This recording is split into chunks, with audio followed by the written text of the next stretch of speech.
Muito obrigada, Cristiana, por este convite. É uma satisfação estar aqui com vocês no simpósio. Eu sou também professora da Universidade de Brasília e pesquisadora no IPEA. Eu vou mediar essa mesa hoje, mais uma mesa incrível, a mesa 7, Inovações Democráticas, Governança e Políticas Públicas.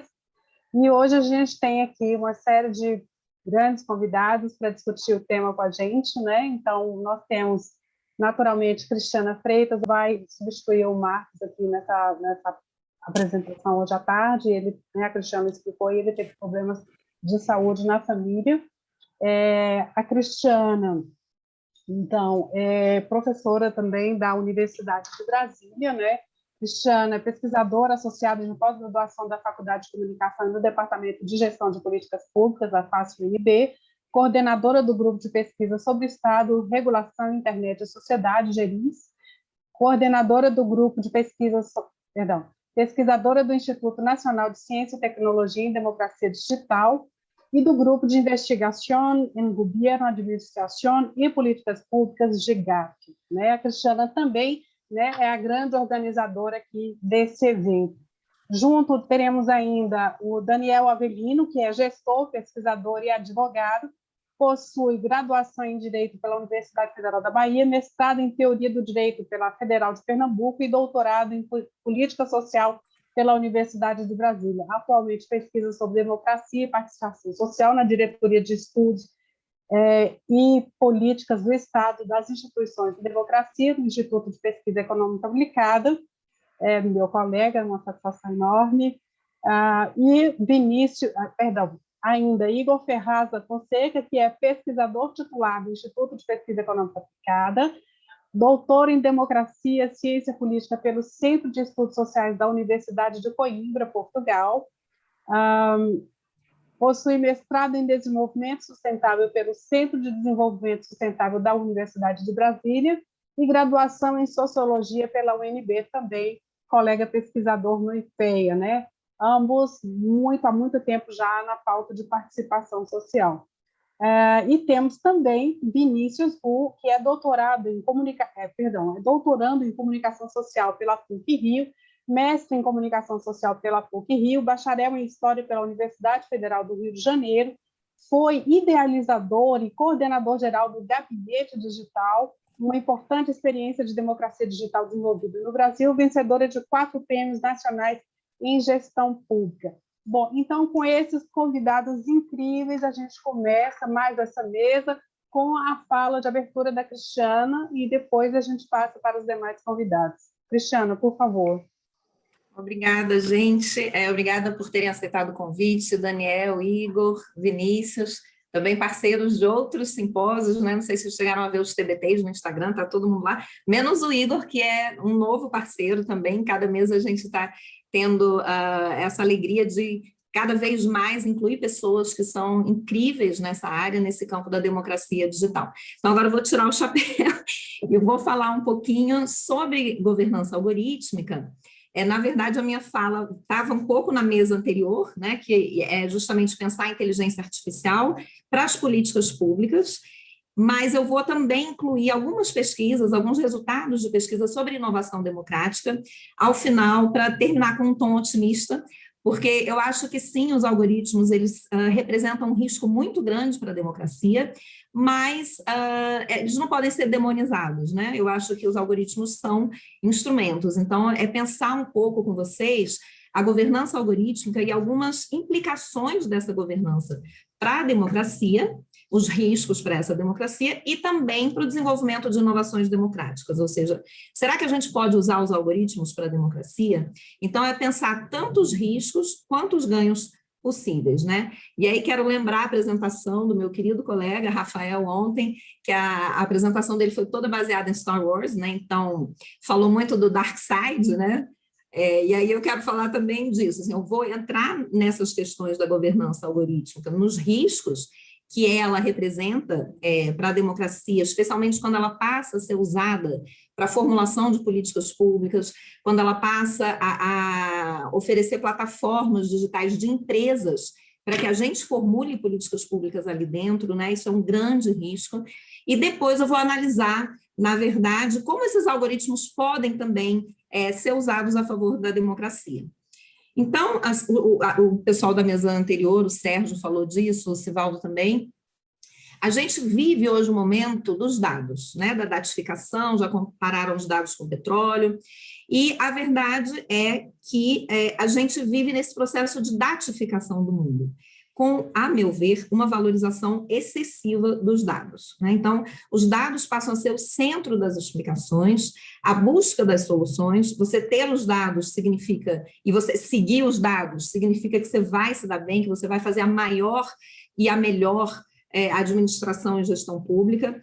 Então, você tende a colocar esses dados como verdades inquestionáveis, né? Quase uma confiança cega no poder desses dados. E com isso vem um conjunto de narrativas que sustentam a ideia de que os dados, na verdade, vão resolver todos os problemas, inclusive os problemas públicos, né? Isso a gente vê na saúde, né? Agora com a pandemia, existem uma série de exemplos, né? Eu não sei se vocês acompanharam, mas a partir do ano passado, você teve uma proliferação de algoritmos sendo desenvolvidos por empresas e usado por governos para rastrear os cidadãos no seu dia a dia, né? Então, vários países usaram isso, vários instalaram, alguns países até mandatoriamente os cidadãos tinham que instalar, e esse rastreamento serve para você gerar um mapa de infectados, com as regiões da cidade mais afetadas, com os pontos com mais ou menos vagas nos hospitais, isso tudo é muito legal.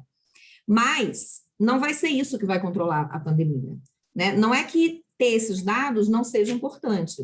O problema é que com isso, com essa narrativa, você começa a ter um mapeamento das práticas cotidianas dos cidadãos sem qualquer cuidado, né? Ou seja, será que esses aplicativos estão respeitando o direito à privacidade, o direito à proteção de dados pessoais? Até quando esse monitoramento e vigilância vai, né? Até quando no tempo, né? Eu acho que nós aqui no Brasil, infelizmente, somos um exemplo de que não é isso que resolve a pandemia. O que resolve é o SUS, o que resolve é a vacina no braço de todo brasileiro, é uma gestão competente para fazer acontecer essa imunização, é isso que a gente precisa. Então, é claro que os dados são importantes, eu não estou diminuindo a importância deles, mas o que eu quero ressaltar aqui é a importância de que a gente discuta isso, né? Se a gente vai instalar um aplicativo, que aplicativo é esse? Ele está realmente chupando seus dados? Ele está respeitando o seu direito à privacidade? E uma coisa central que eu tenho falado, né, é que esses temas da governança digital, da governança da internet, isso inclusive apareceu na mesa da manhã hoje, são temas, gente, que não podem mais ficar no nicho dos especialistas em digital. Até porque esse digital e não digital nos governos, isso vai ficar cada vez mais difícil de você discernir, inclusive, né? Então, vamos pensar o direito à proteção de dados pessoais quando a UNB, por exemplo, faz uma parceria com a Microsoft. O que isso significa para mim, para a Sheila, para os professores que produzem conteúdo numa plataforma, numa infraestrutura digital de uma corporação que nem é do Brasil? Né? Então, todas essas questões elas têm que ser discutidas e colocadas na mesa, né? Justamente para que a gente tenha a transparência, né? Então, o Marcelo Finger, agora na mesa anterior, ele mesmo falou, né? Ele coordena um centro de inteligência artificial, eu gostei muito da fala dele, e ele falou da importância de você ter diretrizes éticas no planejamento, na construção da inteligência artificial. A regulação também é fundamental, e aí eu discordo um pouco do Sérgio, acho que uma coisa não exclui a outra, eu acho que a ética é fundamental, e o Finger apontava como os algoritmos amplificam os preconceitos hoje em dia, justamente pela falta de transparência.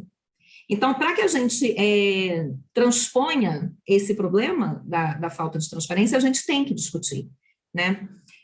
Eu trouxe para vocês um ou dois exemplos rápidos, assim, para a gente entender esses riscos que eu estou colocando como problemas para a democracia. Sheila, se você puder me avisar quando estiver faltando assim, uns 8 minutos, para eu correr ou não. Obrigadinha. Te aviso. Então, tipo, no sistema penal, né, a gente tem uma série de exemplos. Eu não sei se vocês já viram algoritmos de ranqueamento de prisioneiros, né? São algoritmos que vão ranquear prisioneiros em níveis de periculosidade de 0 a 10. E aí, o que acontece? Descobriu-se, né, que um deles, especialmente o Compass, na Flórida, ele ranqueava os negros com uma nota muito maior do que os brancos, mesmo os crimes tendo sido muito mais leves. E por que isso? Depois de muito investigarem, descobriram por quê. Os algoritmos, como o Sivaldo falou, eles são baseados no passado, né? Então, os dados que alimentavam os algoritmos eram de sentenças de juízes que tendiam a não privilegiar negros e não brancos. Então, eles tendiam a dar sempre uma sentença maior para negros e não brancos. Então, isso gera uma perpetuação daquela desigualdade das sentenças anteriores. Não adianta nada você ter um algoritmo que vá perpetuar essas desigualdades. Mencionaram muito no simpósio, fiquei muito feliz, que é um livro que eu adoro, da Cathy O'Neil, que é uma pesquisadora fantástica, que ela trabalhava no mercado financeiro. Primeiro ela estudava, depois foi para o mercado financeiro, aí ficou super desapontada e voltou para a academia, a Cathy O'Neil, e ela tem um livro que se chama Instrumentos de Destruição em Massa, falando dos algoritmos. É bem impactante, não é assim tão dramático, mas o título é bem legal. E ela fala de algumas formas de perpetuação das desigualdades na educação norte-americana a partir dos algoritmos. O ranqueamento das universidades, um exemplo bizarro, que são as empresas de coaching, para os alunos conseguirem entrar nas melhores universidades, ou seja, os alunos que têm mais poder aquisitivo, eles pagam por esses serviços para eles se prepararem para entrarem naquelas universidades da sua escolha. Então, são vários problemas que a gente vê, né, que tendem, né, a gerar o risco da perpetuação e da reprodução das desigualdades que já existiam antes, podendo, inclusive, levar a um aumento dessas desigualdades de forma que a gente nunca viu antes, né, totalmente sem precedentes. Bom, então, isso é fato, né, que eu acho que muitos pesquisadores já mostram isso, eu acabei de mostrar. Adotar a governança algorítmica vem com alguns riscos para a democracia. E aí eu queria falar, então, agora nessa parte final da minha fala, quais seriam as saídas para o uso desses algoritmos. Então, a primeira é o diálogo, sem dúvida, né, como eu já mencionei. A segunda, e aí eu acho que cabe a nós pesquisadores pensarmos no nosso papel de cientistas sociais, cientistas políticos, nesse mundo hoje, né? A Fernanda Rosa ontem fez uma apresentação incrível também, falando de uma necessidade de uma etnografia do código, né? O que existe ali naquele código que é papel dos desenvolvedores, né? Quem são esses desenvolvedores? Inclusive tem alguns pesquisadores, a Canta de House, Stephen Cable, depois posso dar para vocês as referências, e eles trabalham com a ideia da narrativa hegemônica da inteligência artificial, que é fundamentalmente uma narrativa do homem branco ocidental, ou seja, vai na linha da datificação, da visão de que os dados, e pelos dados a gente tem acesso a essa verdade inquestionável, e você, na verdade, exclui desse discurso da inteligência artificial as minorias, né, os grupos que não são os grupos hegemônicos originalmente. Então, eu vou fechar a minha fala mostrando alguns resultados de pesquisa de inovações democráticas digitais. O Sérgio falou que inovação vem do Schumpeter, eu sei que vem, mas inovação democrática é um outro conceito, que seriam as iniciativas para fortalecer a democracia digital. E como a gente viu que existe, né, uma série de formas da gente usar os algoritmos em resposta à pandemia, em resposta a uma série de problemas hoje. Então, eu vou compartilhar aqui minha tela, porque tem alguns resultados e gráficos. Vocês estão vendo? Eu só não estou vendo aonde. Sim, está visível, sabe? Onde é que dá para ampliar aqui. Tem uma parte em cima aqui, né? Mas, enfim, vocês estão vendo, né? Acho que dá para seguir, Cris. Achei. Dá para ver, né? Dá. Bom, então, o que a gente fez, né? Eu trabalho com uma base de dados fantástica, que é o Projeto Latino, que foi desenvolvido pela Tami Pogrebinski desde 2016, 2017, não sei bem. Ela criou essa rede de pesquisa e o projeto ele tem um site muito interessante que tem mapeadas mais de 3.500 inovações democráticas, entre elas inovações democráticas digitais, e a gente acompanha essa base de dados desde 2018. Então, na verdade, desde 2017. E aí, a gente, a partir do ano passado, a gente começou a querer ver uma tendência, porque a gente começou a entrar nas iniciativas que a gente já conhecia e muitas tinham sumido. A gente não conseguia enxergar, tinham desaparecido, estavam desatualizadas. Então, a gente começou a comparar a base de dados de 2017 com do final de 2019 para ver o que tinha acontecido com elas. E é bem interessante por um lado, mas um pouco desolador por outro, porque a gente vê aqui as barrinhas azuis são as iniciativas ativas, né? E as laranjas são as existentes mais desativadas e as inovações inexistentes. Então, o total aqui são as inovações que a gente tinha em 2017, e aqui é o estado em 2019, ou seja, muitas inovações ficam só no ar, mas já não funcionam, já não tem mais nenhuma atividade, nenhuma alimentação, e muitas simplesmente desapareceram. Aí a gente separou aqui os 6 países principais, né, que mais têm iniciativas, e para vocês terem uma ideia aqui, do Brasil, 28 iniciativas anteriores, só 16 permanecem ativas. E isso eu tenho certeza que é um dado do final de 2019. Se a gente for fazer isso agora, e a gente vai fazer, que é uma pesquisa em andamento, a gente vai ver que eu acho que muito mais iniciativas foram desativadas. Aqui são os 6 principais países, para ter uma visualização melhor. Então, Brasil, Chile, Colômbia, México, né, são as que têm mais, e as que têm mais também desaparecimentos de inovações. E aí tem um dado muito interessante que a Tami acabou de apresentar para a gente na segunda, que ela está fechando o relatório, inclusive vai ter um evento na quinta e sexta, quem tiver interesse eu posso passar o link, e aí eu vou apresentar com um pouco mais de tempo, né, todos esses resultados, desde 2018, 17, 18, o que a gente encontrou, mas ela mostra que com a pandemia, no ano passado, a gente teve um aumento muito grande das iniciativas da sociedade civil e uma queda brusca das iniciativas governamentais.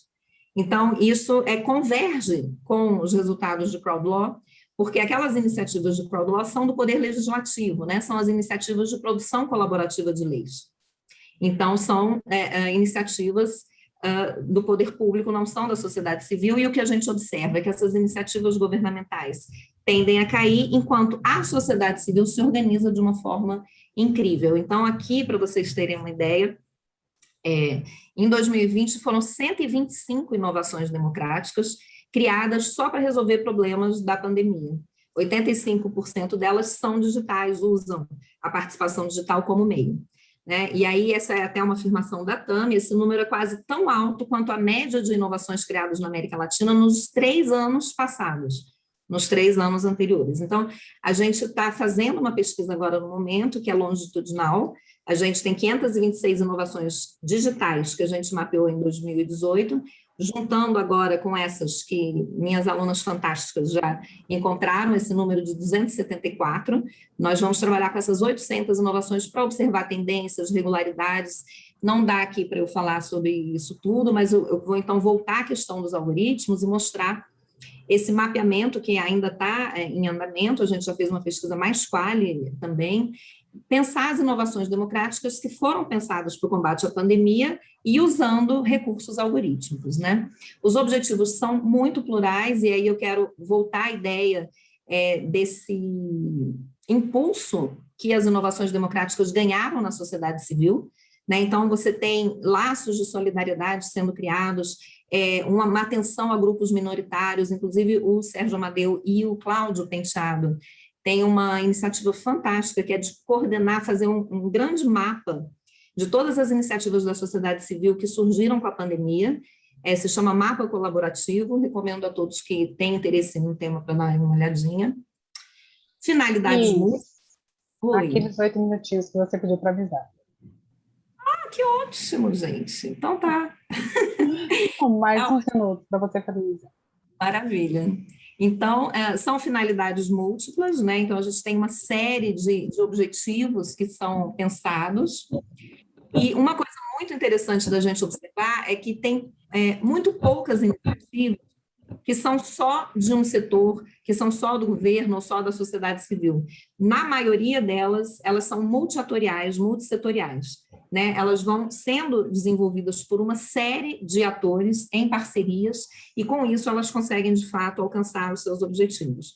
Aqui é um exemplo, o Brasil Sem Corona, do Colab, que, na verdade, o Colab criou, né? Ele executa, mas ele tem uma série de parceiros ao redor. Né, tem uma série de críticas ao Colab, eu não vou entrar muito nessa questão agora, mas é uma das iniciativas que a gente tem visto acontecer. Um outro tema que vem percorrendo o simpósio, né, desde o início, desde a fala da Beth ontem de manhã, é a ideia da inteligência coletiva. Né? Eu acho que uma das coisas mais interessantes da gente observar nessas inovações democráticas é como elas conseguem acessar saberes que não são saberes sistematizados, não são saberes acadêmicos, científicos, são saberes dos cidadãos que muitas vezes são essenciais para a formulação de políticas públicas. Então, é isso que a gente chama já, desde a década de 90, Pierre Levy, que começou a falar sobre isso, a gente chama de inteligência coletiva. Então, essas inovações, elas têm acessado essa inteligência coletiva, têm se percebido como isso é importante, e, inclusive, os próprios governos, né? A Beth Novak trabalha muito com essa ideia e muito nessa tentativa de estabelecer uma ponte entre experts e cidadãos, que, na verdade, são aqueles que vão usufruir dessas políticas, né? Então, isso tudo vai gerar um sistema que pode mobilizar competências, que pode favorecer o Estado na hora de desenvolver ações mais precisas, inclusive, e os algoritmos, eles vão muito nesse caminho, né? Ou seja, quando você consegue mapear de alguma forma, se você tem um sistema colaborativo onde os cidadãos vão dizer, olha, aqui nesse hospital X está faltando leito, está faltando máquina, e etc. E isso está conectado com o governo, isso permite uma gestão muito melhor. Bom, então, aqui já para finalizar, a gente tem observado, né, e aí esse era um quadrinho de 2018, mas aí eu atualizei com algumas diferenças, porque a gente já observa algumas diferenças em 3 anos. Em 2018, a gente podia falar que existia uma ampliação dos canais de comunicação entre cidadãos e governos. Hoje, a gente já não observa isso, justamente pela queda das iniciativas dos governos nessa tentativa de ouvir o cidadão, de ouvir suas demandas, né? A sociedade civil, tanto quanto antes, continua trabalhando para o fortalecimento desses mecanismos legais, e aí eu acho que a questão da regulação ela é fundamental, a gente tem que pensar nisso com muito cuidado, né? Ou seja, todas as leis, a Lei Geral de Proteção de Dados Pessoais, as outras regulamentações que vem tentando fazer, né? Todas elas dizem respeito aos nossos dados, né? Todas elas dizem respeito aos cidadãos e elas têm que ser colocadas em discussão, né? Elas têm que ser levadas para a sociedade para que a gente possa opinar sobre isso, né? Como eu falei, e todo mundo tem falado até aqui, a transparência ela é chave para a democracia e ela tem que acontecer. Uma coisa muito interessante que a gente observou de 2018 para cá é que em 2018, a gente observava essa consolidação da cultura institucional, né? Existiam respostas do governo em relação à transparência, de querer se comunicar com o cidadão, de querer estabelecer esse canal democrático, e hoje a gente observa uma progressiva consolidação dessa cultura, mas já não institucionalmente falando, mas nessas esferas não institucionais, nas redes, nas parcerias, nos coletivos, né? E eles sim estão ainda com muito foco na democracia, na solução de problemas públicos e na criação desses laços de solidariedade. A gente teve ontem a fala da Fernanda Campanucci, né, da Open Knowledge Brasil, que mostrou uma série de iniciativas deles, brilhantes, super interessantes.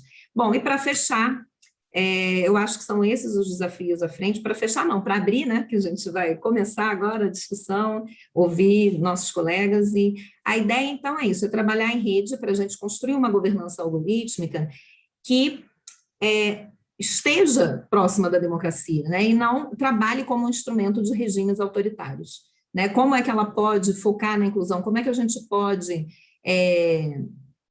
tirar um pouco dessa característica da governança algorítmica que eu falei no início, né? Como é que a gente pode tirar essa característica de uma inteligência artificial que tende a falar por um grupo específico da sociedade, né? Por um único grupo. Como é que a gente pode incluir a diversidade dentro dessa governança algorítmica, dentro do campo da inteligência artificial? E é isso, a ideia então é a gente pensar juntos, como é que a gente pode, inclusive, chamar o cidadão para isso, em iniciativas de cocriação, e acho que a regulação é fundamental, mas também acho que as diretrizes éticas inclusive para os próprios desenvolvedores dos algoritmos, essas diretrizes éticas são fundamentais. E é isso, gente. Muitíssimo obrigada a todos por estarem aqui e a gente vai conversar. Cris, excelente, muito instigante, né, os dados que você traz aí, as informações, as reflexões. A gente já tem aqui algumas perguntas para você e eu queria saber se você gostaria de responder alguma agora ou se a gente fecha tudo no final, no bloco de hoje. Vamos deixar para o final, né? Que aí eu acho porque com certeza a gente vai ter uma série de links entre nós. Maravilha. Então, eu passo a palavra a Daniel Avelino, ele vai, né, falar para a gente sobre inovações e democracia, participação social, instituições participativas. Daniel, por gentileza. Você tem de 15 a 20 minutos. Muito obrigada, Sheila. Agradeço muito o convite a fazer parte disso, mais uma vez. Agradeço aqui a comissão organizadora personificada na professora Cristiane Freitas. E vou trazer para vocês algumas reflexões sobre a participação social, principalmente nesse contexto atual pós-2019. Vou pedir licença para compartilhar aqui uma apresentação com vocês, aproveitando que estamos no período junino, temos aqui também uma apresentação em ritmo de São João.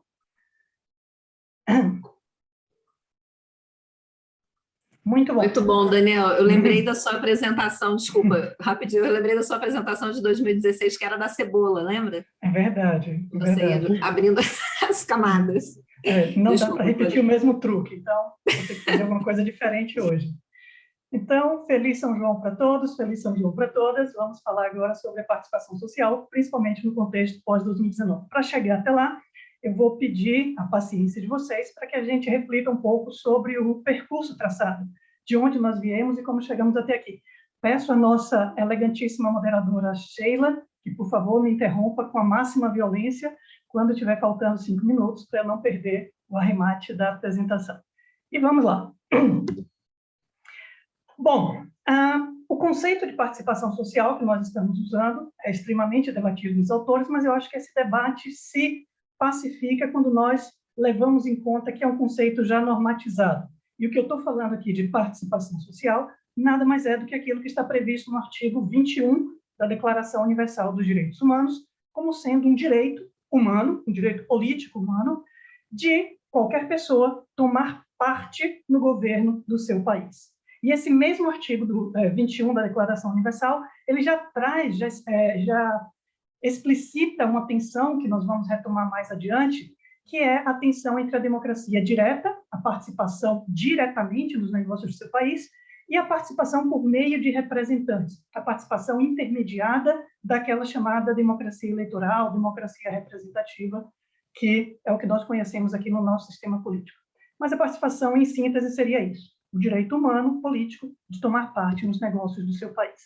No Brasil, isso foi internalizado, principalmente por meio do parágrafo único da Constituição Federal, e, além de estar de maneira bem destacada no texto da nova Constituição, a participação foi eleita como sendo uma das grandes utopias que orientaram a construção do texto constitucional. Então, em várias passagens da Constituição, nós vamos encontrar referências à abertura da administração pública, participação dos usuários, participação da comunidade, sistemas participativos, porque muito mais do que uma afirmação, isso foi uma ideia que carregou dentro de si o processo constituinte. Apesar de ter essa base constitucional, de ter esse reconhecimento constitucional, o grande desafio foi e continua sendo como deve ser a sua implementação. Na década de 90, a implementação da Constituição e da participação prevista na Constituição esbarrou nas políticas chamadas neoliberais do governo federal, que tinham outras prioridades, mas, por outro lado, encontraram terreno fértil nas iniciativas subnacionais. Estados e municípios desenvolveram várias inovações e várias experiências de participação que depois tomaram corpo, ganharam o mundo e influenciaram a transformação que aconteceu no governo federal, agora sim, já a partir da década de 2000. O que se verificou, então, a partir da década de 2000 no governo federal foi uma expansão da participação. Aquilo que na década de 90 tinha sido implementado de maneira setorial, capitaneado principalmente pelos grandes sistemas de políticas públicas, como era o caso do SUS, Sistema Único de Saúde, e do SUAS, Sistema Único de Assistência Social, em 2000, a partir da década de 2000, começa a ser replicado para outras áreas de políticas públicas.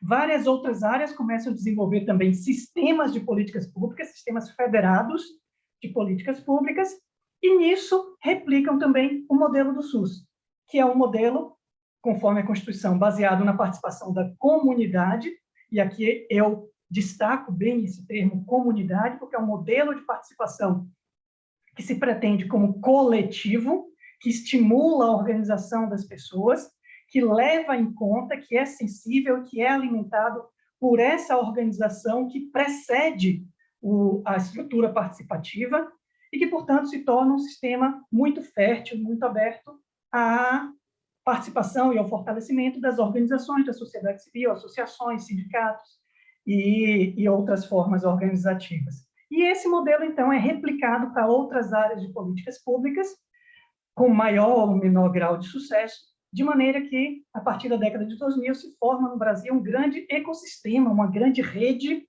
participativa, orientada por essas estruturas de conselhos, conferências nacionais, audiências públicas, consultas públicas. Mas é uma rede ainda fragmentada, de sistemas de políticas que não necessariamente dialogam entre si, ou de espaços participativos que não necessariamente atuam de forma organizada. E é por isso que alguns autores vão chamar esse período de expansão fragmentada da participação social.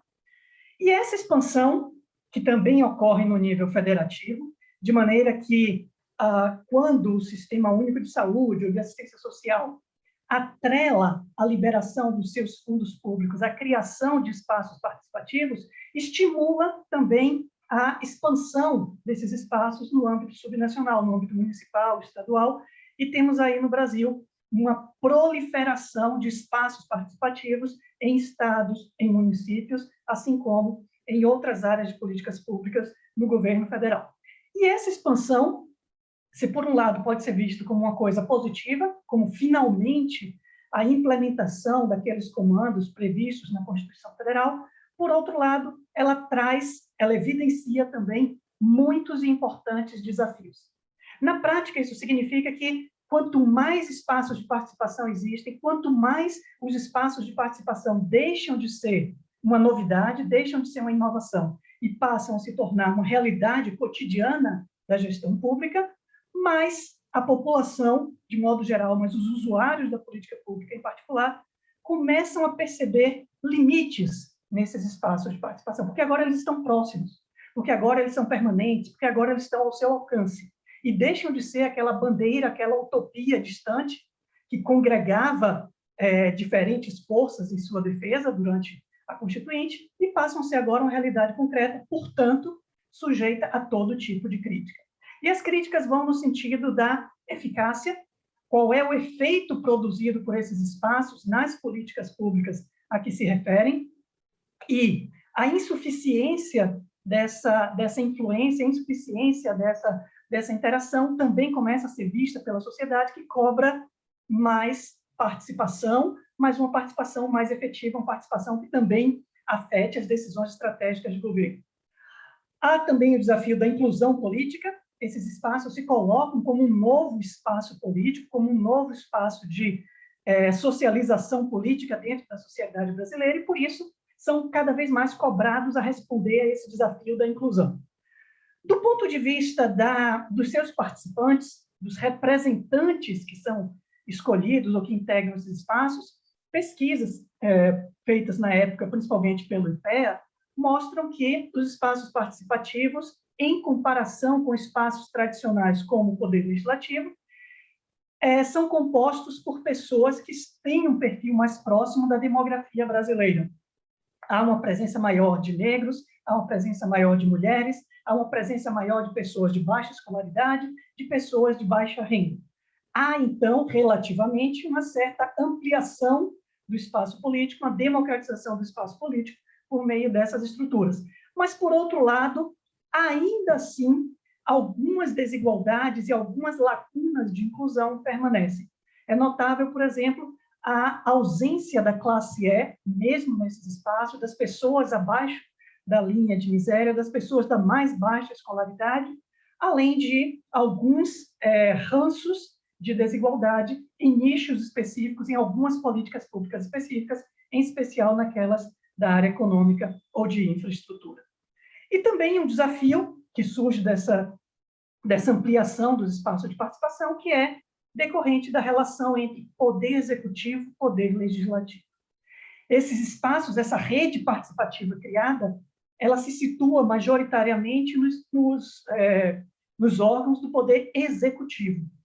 E, no entanto, no Brasil, por força da nossa carga constitucional, o poder legislativo tem um forte poder decisório dentro das políticas públicas e dentro, principalmente, da alocação de recursos. O conflito, portanto, entre quem representa a sociedade e onde está e onde deve estar o espaço para a democratização da gestão pública se mostra, desde o início, nos conflitos entre os espaços participativos e o meio político. E são esses conflitos que vão desaguar mais adiante no grande enfrentamento, na grande disputa que acontece em 2014. A pretexto de tentar organizar a expansão fragmentada da participação, com o objetivo de tentar organizar uma gestão mais concentrada, uma gestão mais articulada dos espaços de participação social, a Presidência da República, no ano de 2014, edita o decreto com a Política Nacional de Participação Social, trazendo algumas propostas para articulação desses espaços já existentes. E isso é recebido com uma crítica extremamente pesada, desproporcionalmente pesada, de veículos da mídia e também de políticos ligados ao poder legislativo. E, se nós analisarmos de uma maneira mais cuidadosa e mais calma os motivos que levaram a propostas de medida legislativa para a sustação de efeitos desse decreto, nós vamos perceber que na exposição de motivos desses projetos de decreto legislativo está lá evidente, de maneira bastante explícita, a ideia do conflito entre protagonismo do poder executivo e protagonismo do poder legislativo como atores de representação da sociedade. Existe, então, portanto, um grande conflito de fundo entre um poder executivo que cada vez mais se abre para a participação da sociedade e um poder legislativo que se entende como titular de um poder exclusivo de representação desses mesmos interesses. Como nós percebemos em algumas dessas petições, é visto a criação de conselhos ou os espaços de participação são vistos agora de maneira explícita, agora de maneira afirmada, como uma ameaça ao poder legislativo. Foco no nome destes parlamentares que apresentaram essas medidas, porque é exatamente este grupo, estes parlamentares que em 2014 se colocaram contra o decreto da política de participação social, que vão, depois de 2016, depois de 2015, comandar o processo de impeachment e consolidado, confirmado o impeachment presidencial em 2016, é exatamente este grupo parlamentar que vai assumir o governo, que vai sair das cadeiras parlamentares para ocupar cargos dentro do poder executivo. Isso significa que agora, aquele mesmo grupo político que não acreditava na participação, que considerava a rede de conselhos, conferências e audiências públicas como uma ameaça ao poder legislativo, é exatamente esse grupo que agora vai gerir essa rede. É esse grupo que vai administrar essa rede dentro do poder executivo. E, portanto, de 2016 a 2018, vai ser visível, vai ser perceptível um processo duro de enfrentamento entre as autoridades públicas e os espaços participativos já criados. Isso vai acontecer de maneira mais explícita na extinção de alguns espaços, como aconteceu, por exemplo, por meio da medida provisória 744, que extinguiu o Conselho Curador da EBC. Para quem lembra, durante o período de 2016, o Conselho Curador da EBC foi responsável por várias vitórias judiciais contra o governo provisório, que tentava alterar a direção da Empresa Brasil de Comunicação. E essa medida provisória 744, não por coincidência com a data de 1º de setembro de 2016, ou seja, primeiro dia do governo após a confirmação do impeachment, essa medida provisória extingue o seu adversário, o Conselho Curador da EBC, por meio de uma medida presidencial. Mas, além desses enfrentamentos constantes que os conselhos vivem nesse período, principalmente por conta da perda de autonomia, redução de recursos, redução das suas equipes de apoio, os outros espaços participativos também enfrentam uma situação não muito boa. Um exemplo bem característico disso foi o cancelamento, a suspensão da Conferência Nacional de Cidades, depois de já terem sido iniciadas as etapas estaduais e municipais. Uma conferência que até hoje nós esperamos a sua continuação. É também nesse período que o Poder Executivo se estrutura, junto com o Poder Legislativo, para transformar a maneira como o Estado brasileiro se relaciona com a sociedade por meio das políticas públicas. E o exemplo típico é a PEC 241, também chamada de PEC da Morte, que deu origem à Emenda Constitucional 95, também chamada de Novo Regime Fiscal ou Teto de Gastos. E é curioso perceber como, na exposição de motivos dessa PEC 241, também lá, a autoridade que apresentou essa proposta para o Poder Legislativo, de iniciativa, portanto, do Poder Executivo, reafirma a sua noção de democracia, como sendo uma democracia exclusivamente inserida dentro das atribuições do Poder Legislativo.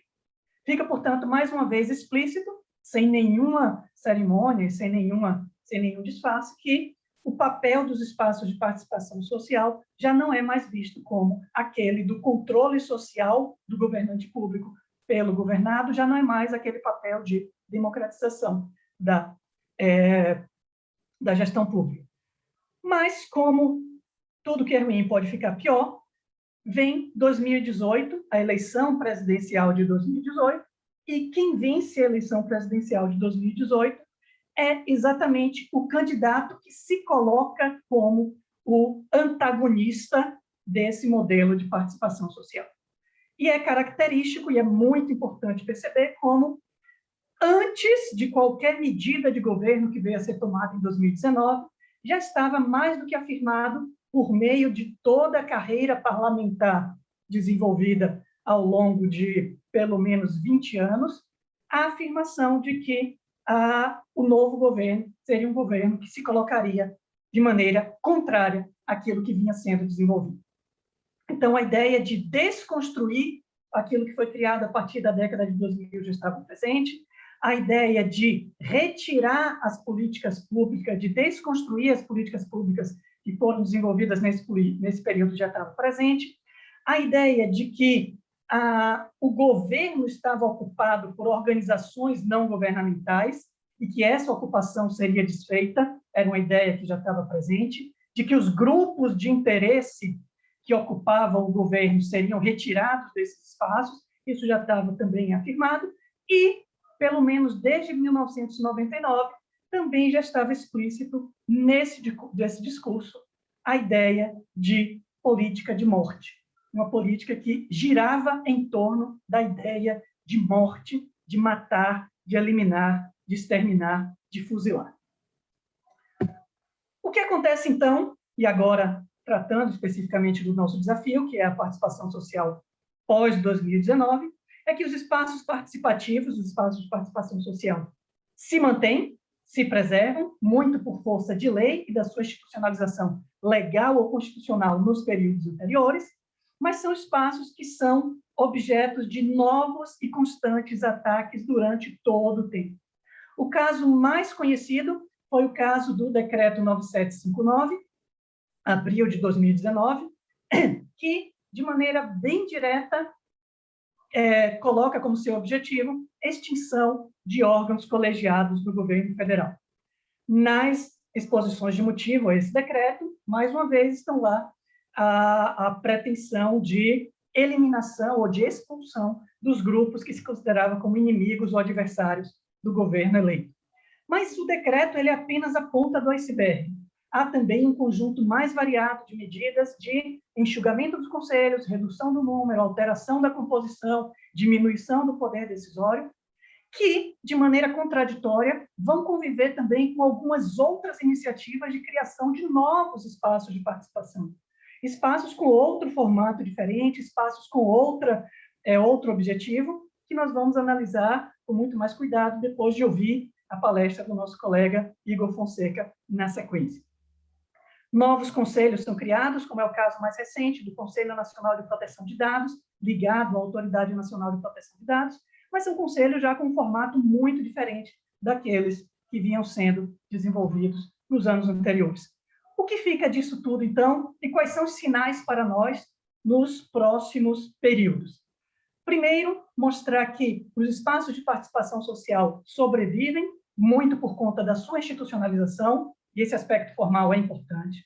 Mostrar que esses espaços de participação social têm as suas limitações, e limitações que existiam desde antes desses confrontos, desses ataques, e, portanto, é importante que nós pensemos que esses espaços não devem jamais ser vistos como os espaços únicos de democratização do governo ou como arenas exclusivas de participação política da sociedade civil. Eles precisam ser complementados e precisam ser também apoiados e suportados por várias outras iniciativas, inclusive iniciativas não governamentais ou sem qualquer vínculo governamental.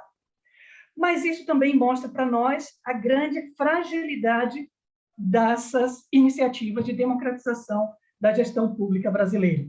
Enquanto essas iniciativas forem centradas no Poder Executivo e forem centradas em iniciativas do Poder Executivo, elas podem oscilar, serem criadas ou descriadas de acordo com o grupo que esteja ocupando estes espaços de poder. E é por isso que precisamos pensar em estratégias mais amplas, mais ampliadas, mais institucionalizadas, mais fortalecidas de participação, que consigam sobreviver a essas oscilações que são típicas do campo político e do campo eleitoral. Concluindo, então, compartilho aqui só com vocês, em homenagem ao ônibus interestadual da democracia, que o professor Wilson Gomes falou no nosso primeiro dia, trago aqui para vocês o pau de arara da participação social, mostrando que se o ônibus interestadual da democracia anda devagar, para em cada ponto e, às vezes, anda de marcha ré, o pau de arara da participação social precisa, necessariamente, sempre andar para frente, porque quem anda nele, normalmente anda por uma necessidade, por uma questão de sobrevivência. E, nesse caso específico, normalmente, essa é uma viagem só de ida. Quem vai por ele não pretende voltar. Colegas, são essas reflexões que eu gostaria de trazer para vocês sobre o percurso da participação social no âmbito governamental, principalmente depois do cenário de 2019, mas fico à disposição aqui para que a gente continue conversando e que possamos aprofundar alguns desses pontos no debate, porque é assim que a democracia se faz. Mais uma vez, muito obrigado a todos e a todas.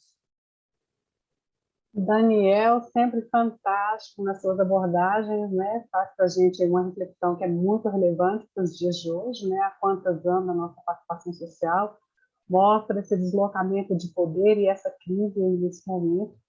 E, assim, nós vamos seguir agora com a fala do Igor Fonseca, vai também tratar de participação social e, sobretudo, da individualização dessa participação social. Igor, por gentileza, 15 a 20 minutos para a sua apresentação. Espero não ter sido tão brusca, Daniel, porque é difícil, a nós cabe esse papel aí, né? Igor, por gentileza. Eu confesso que eu preciso, Sheila. Muito obrigada. Gente, boa tarde a todos e a todas. Cristiana, obrigado pelo convite, obrigado pela organização desse belíssimo seminário.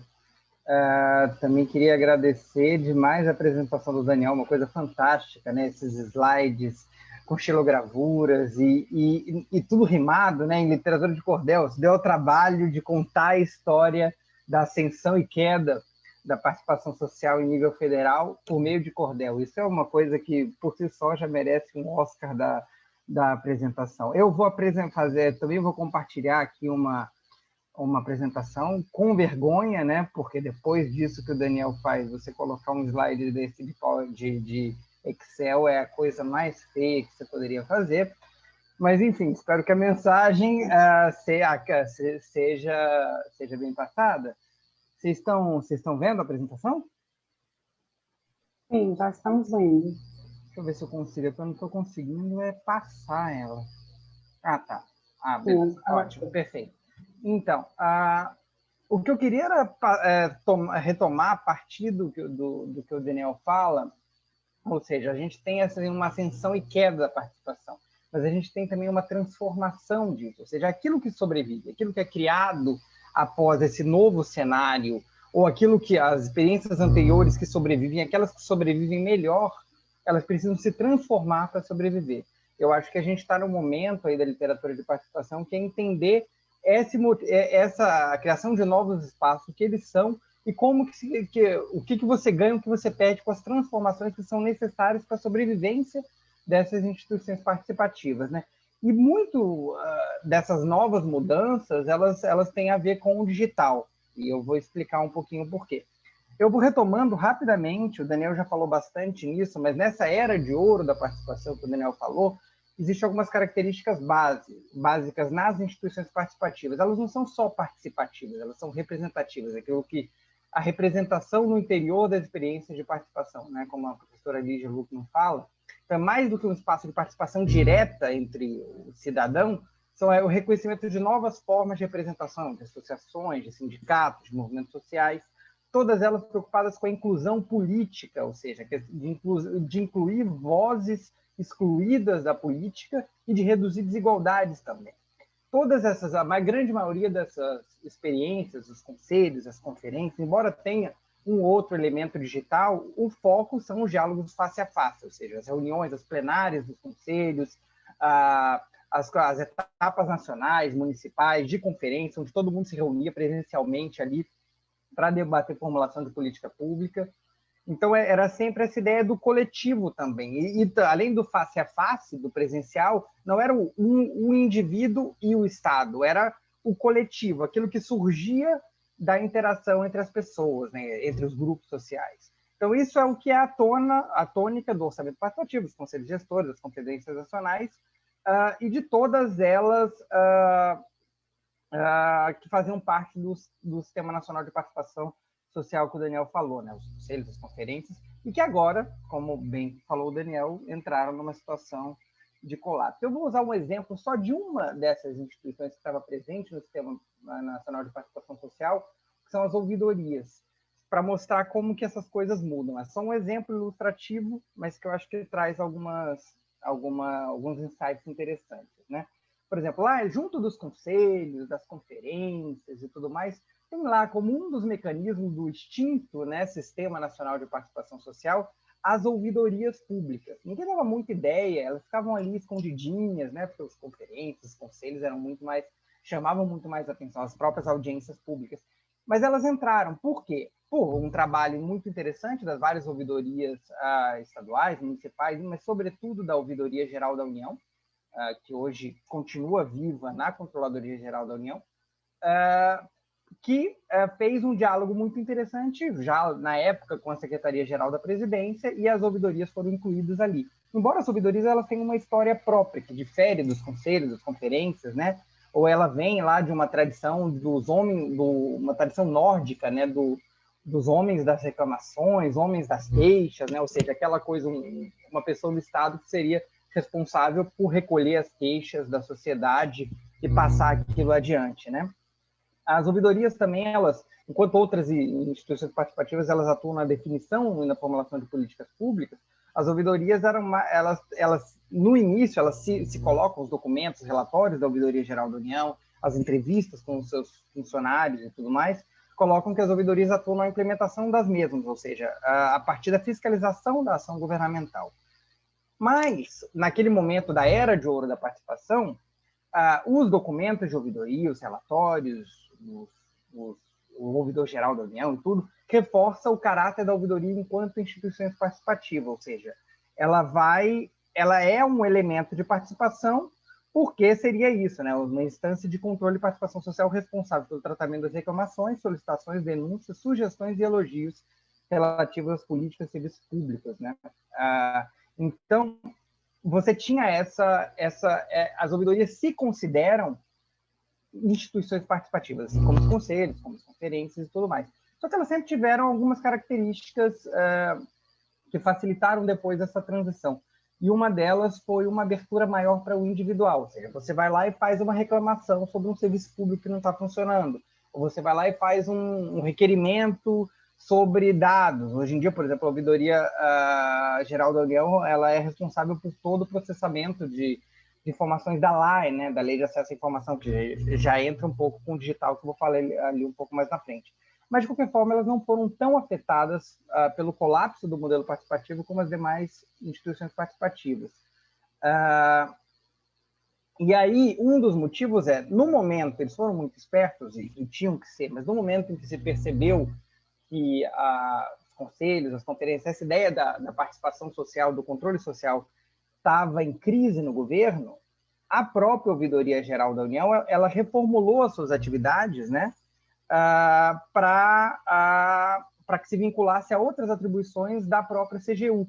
Sobretudo, a ideia de a ouvidoria não é só um instrumento de participação social, mas ela é um órgão de controle, ela fiscaliza o exercício do poder, ou seja, ela combate a corrupção. Então, você vê ali, sobretudo naquela mudança ali do combate à corrupção que teve com a Lava Jato e tudo mais, a ouvidoria se reposiciona na sua própria concepção e que se passa ao público. Olha, antes eu era um instrumento de participação social, eu ainda continuo sendo, mas eu trabalho no combate à corrupção, eu trabalho na fiscalização e tudo mais. E foi adicionado na Ouvidoria Geral da União, sobretudo após 2017, uma série de responsabilidades e atribuições relacionadas ao Serviço de Informação ao Cidadão, como eu falei, a Lei de Acesso à Informação e tudo mais, sobretudo do ponto de vista digital. A ouvidoria se digitalizou muitíssimo, as suas atribuições, as suas funções. Isso ajudou a proteger a ouvidoria de um colapso, né? Então, assim, durante o caso do paradigma participativo, o vínculo entre as ouvidorias e as defesas dos direitos dos usuários do serviço público foi reforçado. Ou seja, tudo bem, antes eu era, continuo sendo, uma instituição participativa, mas agora eu defendo os direitos do usuário dos serviços públicos.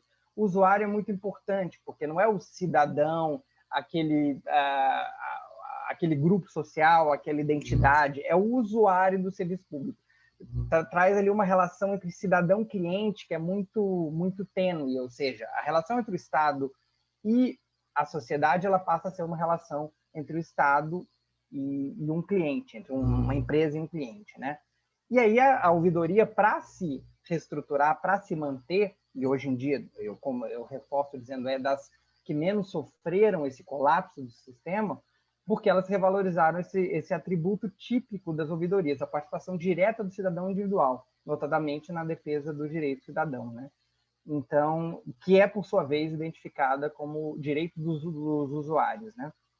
Então, quando a gente, por exemplo, isso foi muito feito, por exemplo, a própria lei de 2017, né, 13.460, já apresenta as ouvidorias, diferentemente quando falava lá no decreto do Sistema Nacional de Participação como uma instituição participativa, as ouvidorias passam a ser formalmente entidades de defesa do usuário. Essa passa a ser a definição central da ouvidoria. E aí você tem essa perspectiva que é bastante compatível com esse mundo digital, com as tecnologias digitais, etc. Ou seja, o foco no combate à corrupção e na melhoria da qualidade de serviços públicos, segundo critérios de eficiência, simplificação e desburocratização. Isso daqui, tudo que está aí, eu tirei dos relatórios mais recentes da Ouvidoria Geral da União, tá?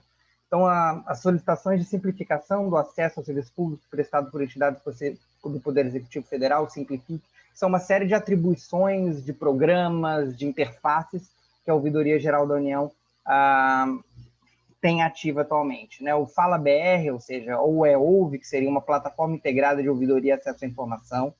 O próprio ESIC, que concentra tudo que tem a ver com a LAI, todos os requerimentos de informação da LAI. A própria Rede Nacional de Ouvidorias, que é uma ação que tem sido muito colocada, ou seja, é um hub informacional que a Ouvidoria Geral da União dialoga com ouvidorias estaduais, municipais, integrando as ações. Painéis, o painel Resolveu, por exemplo, que acompanha a atuação das ouvidorias por meio do EOUVE, ou seja, o EOUVE é essa plataforma integrada, o painel Resolveu, ele vai verificar o quão eficiente está sendo a atuação das ouvidorias, tem aplicativos cívicos e etc. São várias questões.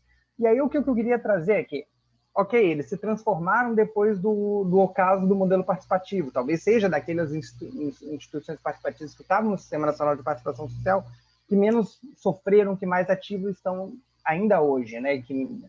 E aí eu trago aqui uma provocação para vocês, já no finalzinho da minha fala, se a sobrevivência dessas instituições participativas passa pela individualização da cidadania, ou seja, o que você precisa das novas instituições participativas ou as instituições participativas antigas que queiram sobreviver nesse panorama instável e contrário e contraditório e reativo à participação social, como é que você lida com isso, né?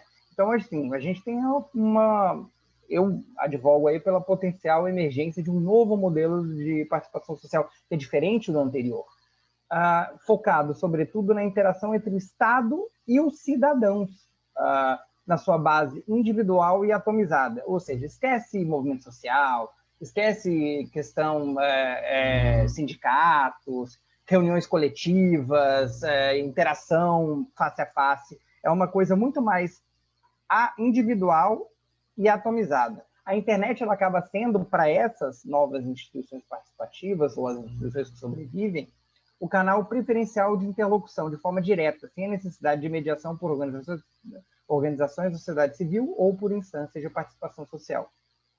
No formato digital, a oferta de dados e serviços públicos passa a ser o objeto prioritário do diálogo, e não mais inclusão política, e não mais interação coletiva, vamos criar soluções conjuntas. É basicamente a oferta de dados e de serviços públicos, como ajustar melhor o serviço público que vai ser prestado para aquele cidadão cliente, né?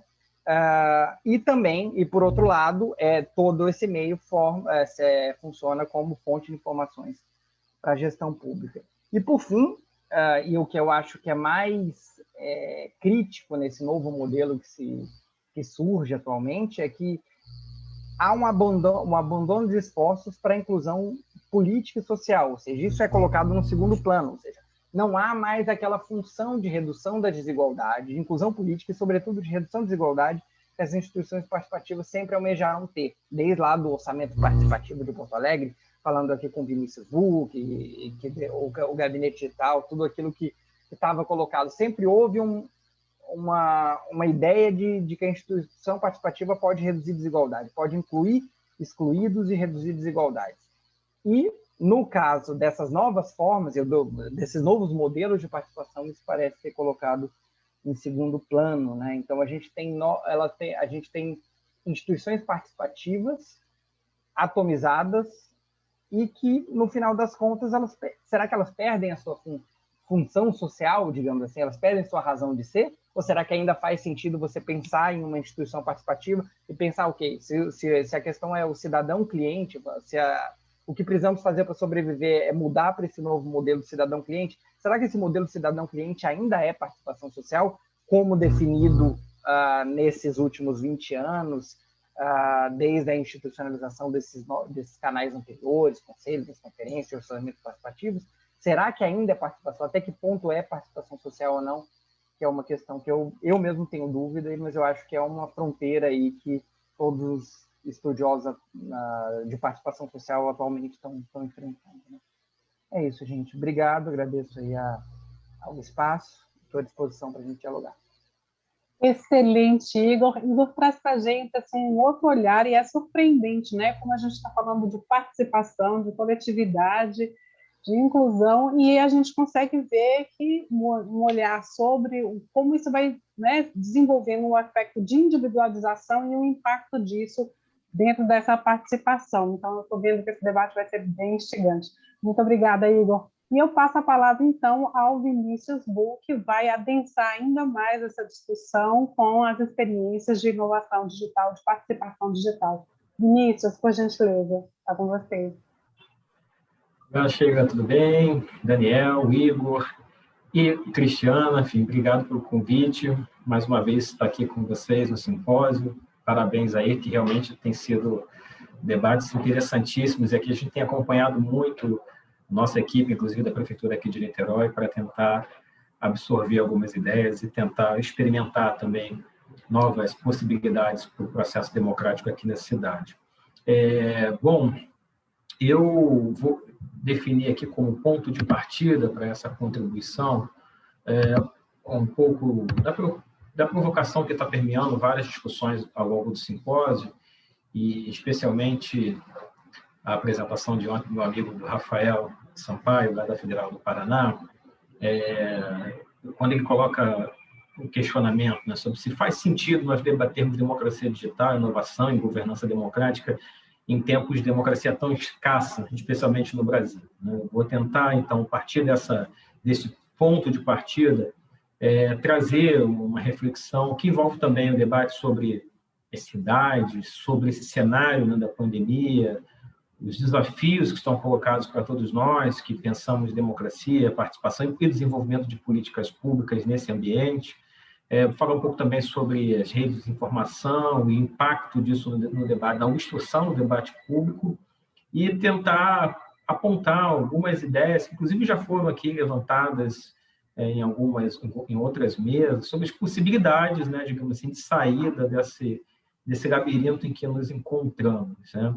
Bom, de onde eu falo, né? É importante também precisar aqui um pouco de onde vem minha fala. Além de pesquisador da PUC-Rio, eu também tive uma passagem por governo estadual, federal, municipal, desenvolvi, né, tive o privilégio de coordenar uma iniciativa de democracia digital, o Gabinete Digital, que, inclusive, foi um dos cases de sucesso citados pela Beth Nova aqui ontem, e fiquei bastante orgulhoso aqui pela lembrança que ela fez da nossa plataforma, especialmente a plataforma Governador Pergunta, enfim, que fazia parte do Gabinete Digital. E atualmente eu estou à frente da Secretaria Municipal de Educação em Niterói, aqui no Rio de Janeiro. E aí, um pouco com base nessa trajetória, eu vou dizer também que tenho me flexionado a refletir um pouco essa renovação da agenda democrática a partir das cidades, a partir do plano local. E, claro, obviamente, baseado também numa literatura que tem abordado a questão dos mini-públicos e essas estratégias de governança a partir do local. E, no caso brasileiro, me parece que, assim, diante desse monumental retrocesso democrático que nós enfrentamos no plano federal, talvez o caminho mais viável e realista, né, para iniciarmos uma contraofensiva em torno da agenda da governança democrática no Brasil seja a retomada das cidades como epicentro, né, das inovações democráticas no Brasil. Né? Afinal, após o processo de redemocratização, nas décadas de 80, 90, né, as cidades foram o palco privilegiado de experimentação, de criação de soluções democráticas inovadoras, né, sendo o orçamento participativo a principal delas, mas não única. Aliás, uma grande herança que nós temos desse período, que nos legou os congressos das cidades, fóruns, né, conselhos, e a própria experiência das conferências setoriais, além, claro, do orçamento participativo, floresceram, né, e ganharam visibilidade a partir das cidades. E foram consolidando um repertório que, posteriormente, viria a ser abraçado pela gestão pública em nível federal. Então, me parece que talvez esse retorno da cidade, a exemplo do que já ocorreu, inclusive, nas décadas de 80 e 90, seja um caminho para a gente repensar, né, nessa renovação do repertório da democracia brasileira. Agora, essa ideia também de uma renovação a partir das cidades não tem a ver somente com o momento vivido pelo país atualmente, né? As experiências, né, mais inovadoras de participação, democracia digital, enfim, no âmbito federal e regional, que foram desenvolvidas no Brasil das últimas décadas, também enfrentaram diversos constrangimentos, né, e dificuldades que se relacionam com os temas da exclusão digital, com o peso das megaplataformas de distribuição de conteúdos, a influência, né, das redes de desinformação que passaram a operar com muita força no Brasil nos últimos anos, né, o distanciamento entre os atores do processo. Então, eu vou tentar argumentar aqui, né, em torno de alguma das vantagens que, no meu entendimento, as cidades oferecem no sentido da consolidação de experiências inovadoras de participação social. Eu vou aqui rapidamente compartilhar uma apresentação. Vamos lá. apresentação.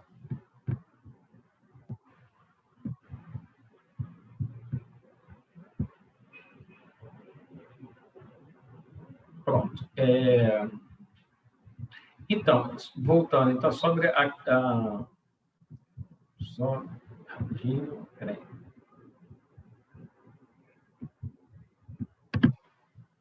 Não está indo. Ah, agora sim. Foi. Então, eu penso que, assim, quando a gente pensa nesse tema, né, da inovação em termos de governança democrática, eu acho que esse olhar para as cidades ele nos permite pensar uma série de questões. Uma delas, eu acho que tem a ver com o processo da pandemia, né? E eu diria com a forma como se explicitou o tema da exclusão digital nesse período. Eu vou tratar aqui com o recorte da educação, mas eu acho que isso vale para a totalidade dos serviços públicos e vale para o debate sobre exclusão digital no Brasil nesse cenário, né? A exclusão digital, antes da pandemia, ela era verificada e medida por diversas instituições, né? Como, por exemplo, né, enfim, o Comitê Gestor da Internet, nos trazendo dados que, se eram preocupantes, eles, no entanto, apresentavam uma realidade um pouco diferente, um pouco mais positiva, talvez, do que aquilo que a gente vem vivenciando na pandemia. A exclusão digital, por exemplo, no caso de crianças e adolescentes, ela chegava a 4,8 milhões enfim, de brasileiros e brasileiras, né, que viviam em domicílios sem acesso à internet. Veja bem, isso tudo nós temos, né, todos nós aqui, enfim, vimos nos últimos anos vários levantamentos em relação à inclusão digital no Brasil, e os níveis de acesso, de uma certa maneira, nos confortavam em função de termos, afinal de contas, um processo de inclusão que era bastante significativo. No entanto, se você pensar especificamente sobre a prestação de serviço durante a pandemia, e se a gente pegar o recorte da educação, o que nós vamos ver é que, na verdade, essa exclusão é maior do que se imaginava, maior do que os indicadores nos apresentavam. Quando a gente pega, por exemplo, o recorte específico da educação e a pesquisa recente feita pela Undime, nós veremos que 48,7% das redes municipais de ensino elas registraram muita dificuldade no acesso aos estudantes e 24,1% no acesso dos docentes.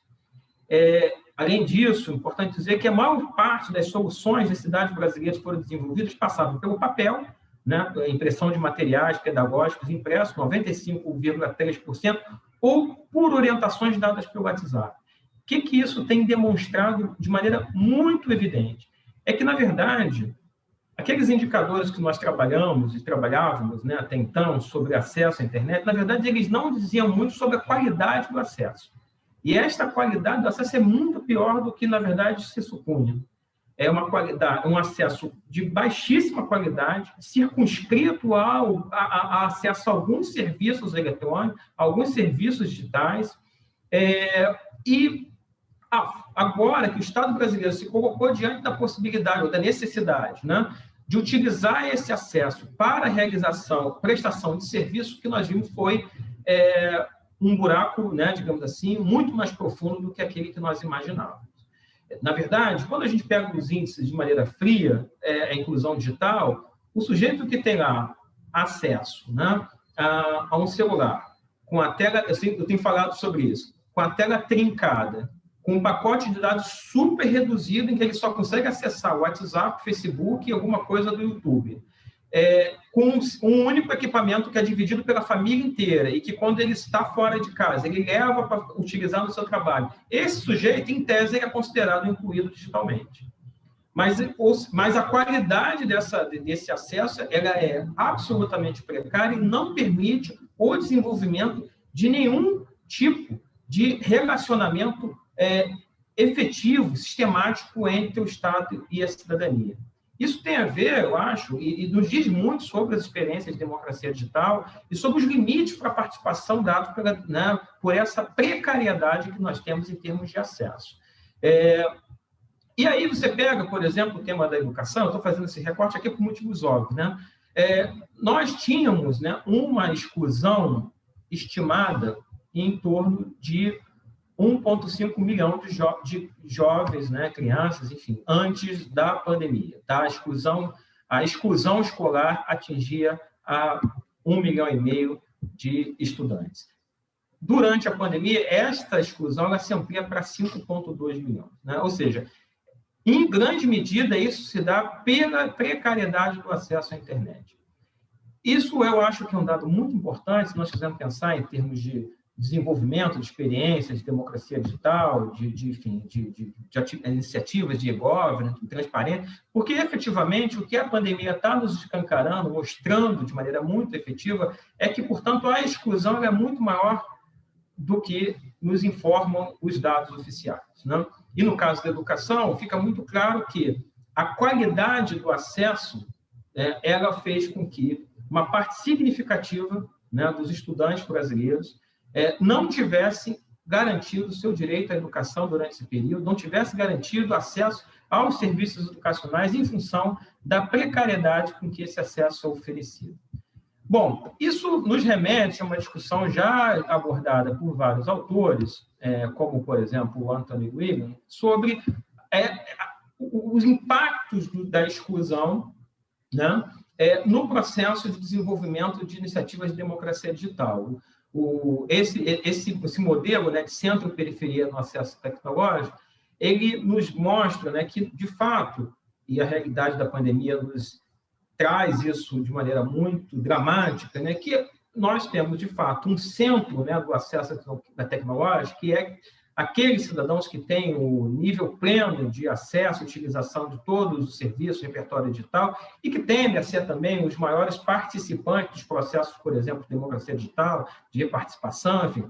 E você vai tendo uma série de camadas, né? Passando por usuários periféricos, que vão utilizar ali somente comércio eletrônico, entretenimento, usuários com acesso mais pontual, né, e que depende muitas vezes também do acesso público, e aqueles que estão na borda, né, que estão efetivamente excluídos. É claro que tem outros tipos de classificação, tá? Essa é apenas uma proposta de classificação, tratando desse tema, né, que é um tema que percorre toda a discussão, né, sobre democracia digital. Toda a literatura de democracia digital, de uma certa maneira, dialoga desde o seu início com essa temática, né, da inclusão digital, da exclusão e das possibilidades, digamos assim, de desenvolvimento de estratégias que tem que também, de uma certa maneira, compensar, né, os limites colocados, né, enfim, em relação a acesso. Mas o fato é que todas essas reflexões, elas nos sugerem que supor, né, um modelo de democracia que seja baseado no uso intensivo das tecnologias digitais, sem buscar efetivamente a resolução das assimetrias no acesso à tecnologia, pode aumentar a exclusão e pode obstruir, né, ou frustrar as iniciativas de democratização dos processos de decisão com base nos meios digitais. Então, eu acho que esse é um argumento muito importante para a gente pensar uma agenda, né, de renovação da democracia, uma agenda de retomada, né, das experiências, inclusive, de participação, de democracia digital. E eu acho que a pandemia ela evidenciou uma série de limites que talvez a gente tivesse, né, tido a impressão de que o Brasil havia superado de maneira um pouco mais efetiva.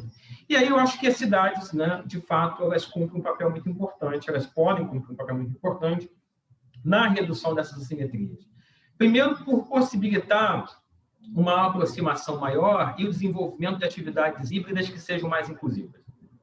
Outra coisa muito importante é a possibilidade de construção de redes de colaboração menos dependentes do uso de tecnologia, mais apoiado, né, nas tecnologias da informação e da comunicação, com diferentes níveis e formas de participação. Uma outra contribuição importante das cidades é exatamente a utilização de um repertório mais amplo de inclusão que envolva, por exemplo, a utilização de áreas livres, enfim, a inclusão, né, envolvendo os espaços públicos.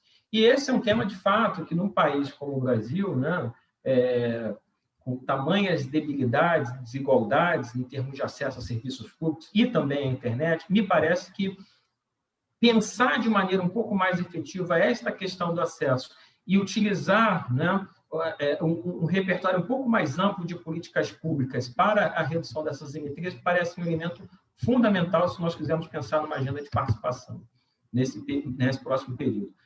Uma outra coisa importante também é que as cidades, no meu entendimento, elas podem contribuir também para a requalificação do debate na esfera pública e a mobilização de debates em mini-públicos, em espaços menores, né, reduzindo, inclusive, a incidência negativa, né, que muitas vezes as mega plataformas de distribuição de conteúdo, como o Facebook, acabam tendo no debate público e que nós temos visto, né, de maneira muito dramática no Brasil e em outras realidades também nacionais mundo afora, né? Bom, nem preciso, apenas a título de lembrança, né, é importante recordar, né, que a democracia brasileira ela tem sido assediada, né, desde pelo menos a eleição de 2004, né, por essas ameaças em torno de práticas organizadas de desinformação na esfera pública digital. Aqui, só lembrar um pouco de como essa polarização se deu lá na época da eleição de 2014, como ela também se manteve, inclusive utilizando, né, de práticas cada vez mais sofisticadas de desinformação, que utilizam, inclusive, essas mega plataformas, né, como Facebook, Twitter e outras, criando distorções profundas no debate público nacional. Então, no meu entendimento, talvez o debate a partir do local, o debate a partir das cidades, o debate organizado em torno de públicos menores, de mini-públicos, podem nos possibilitar uma redução dessa incidência dessas megaplataformas, dessas redes de desinformação. Então, talvez seja o caso de nós pensarmos em projetos de democracia digital mais modestos, de menor alcance, que possibilitem uma conversação menos dependente de plataformas como o Facebook, que possibilitem um maior engajamento e um aumento do senso de pertencimento da cidadania, que venha a ter uma identificação, possibilitar uma identificação mais precisa do público e dos temas que vão ser objeto, né, de deliberação e de discussão pública, e, claro, obviamente, que nos possibilite uma maior capacidade de respostas e aumento da efetividade das experiências de democracia digital. Acho uma coisa importante também, que tem a ver com esse debate sobre as cidades, né, é a mobilização da rede como instrumento de mobilização de afeto, né? Na pandemia, né, apesar das distâncias, eu acho que muito importante nas experiências, né, governamentais apostarmos em aproximação. E acho que as cidades podem contribuir para uma inversão dos termos do debate na medida que estabeleçam também novos vínculos comunitários. Eu participei, como eu disse, de experiências de democracia digital em plano regional e nacional. E esse distanciamento entre os atores me parece que é um elemento muito importante para se pensar o desempenho mesmo das experiências de democracia digital e as dificuldades, inclusive, encontradas por muitas das experiências que foram desenvolvidas no Brasil nos últimos anos. E aí, talvez, essa possibilidade de aproximação, de recomposição de um senso comunitário a partir das cidades, se refletindo nas experiências de democracia digital, pode ser um elemento importante. Para finalizar, eu vou só falar um pouco sobre o que nós estamos fazendo aqui em Niterói, que tem a ver com todo esse debate e com as reflexões que estão sendo feitas aí, inclusive por vários pesquisadores que estão participando aqui desse seminário. Antes mesmo a Beth Nova, que falou sobre muitas das coisas que eu estou levantando aqui, sobre a possibilidade de refinamento das experiências de democracia digital. Bom, primeiro, o nosso roteiro, né, nós estamos tratando aqui da educação, sempre em diálogo também com outras áreas de governo, mas o nosso roteiro aqui para a área da educação é exatamente o de quê? O de buscarmos uma definição de tema e de escopos, de modo que isso se torne um pouco mais preciso e tenha maior capacidade de ofertar retorno, né? Respostas efetivas para as pessoas que participam do processo, né, de colaboração ou de participação. Outro elemento importante é o mapeamento e envolvimento de micro-influenciadores nos locais, nos bairros, nas cidades, de modo também que esses possam contribuir para a qualificação do debate público, né, no país. Frequência e duração é um elemento também muito importante, ou seja, temos processos mais curtos, mais objetivos, é o que nós estamos perseguindo aqui. Isso já foi objeto, inclusive, algumas pessoas já abordaram isso, inclusive a própria Beth no dia de ontem, mas essa ideia me parece muito importante, ou seja, de nós termos um recorte mais preciso sobre as iniciativas de democracia digital e que possibilite, inclusive, um monitoramento dos resultados e um processo de transparência, né, de oferta de informações sobre esse processo mais efetivo, né? Então, nós estamos pensando aqui na montagem de uma dinâmica que busca trazer resposta para a superação de desafios públicos construindo, né, uma inteligência coletiva que passa pela organização das expertises e que se estrutura em torno de redes de colaboração que sejam mais distribuídas o possível no território da cidade. Isso pressupõe também pensarmos uma dinâmica de respeito e valorização da horizontalidade e da diversidade.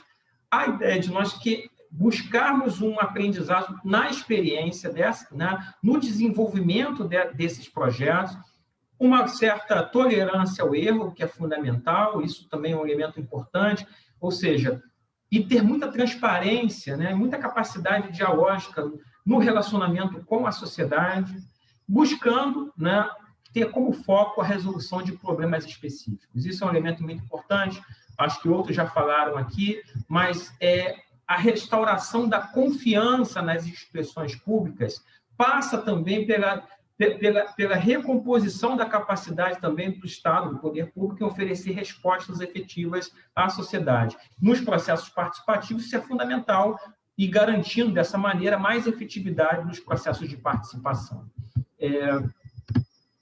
Bom, nós queremos avançar no processo de aperfeiçoamento institucional e de consolidação dos processos. Também já foi dito aqui, inclusive nessa mesa, sobre as continuidades, as permanências que nós tivemos nesse momento de retrocesso no âmbito nacional, em termos de agenda de governança, da governança democrática, e o que se manteve, o que foi continuado, né? O que conseguiu ficar de pé nesse período de retrocesso foi aquilo que contava com um grau elevado de institucionalização.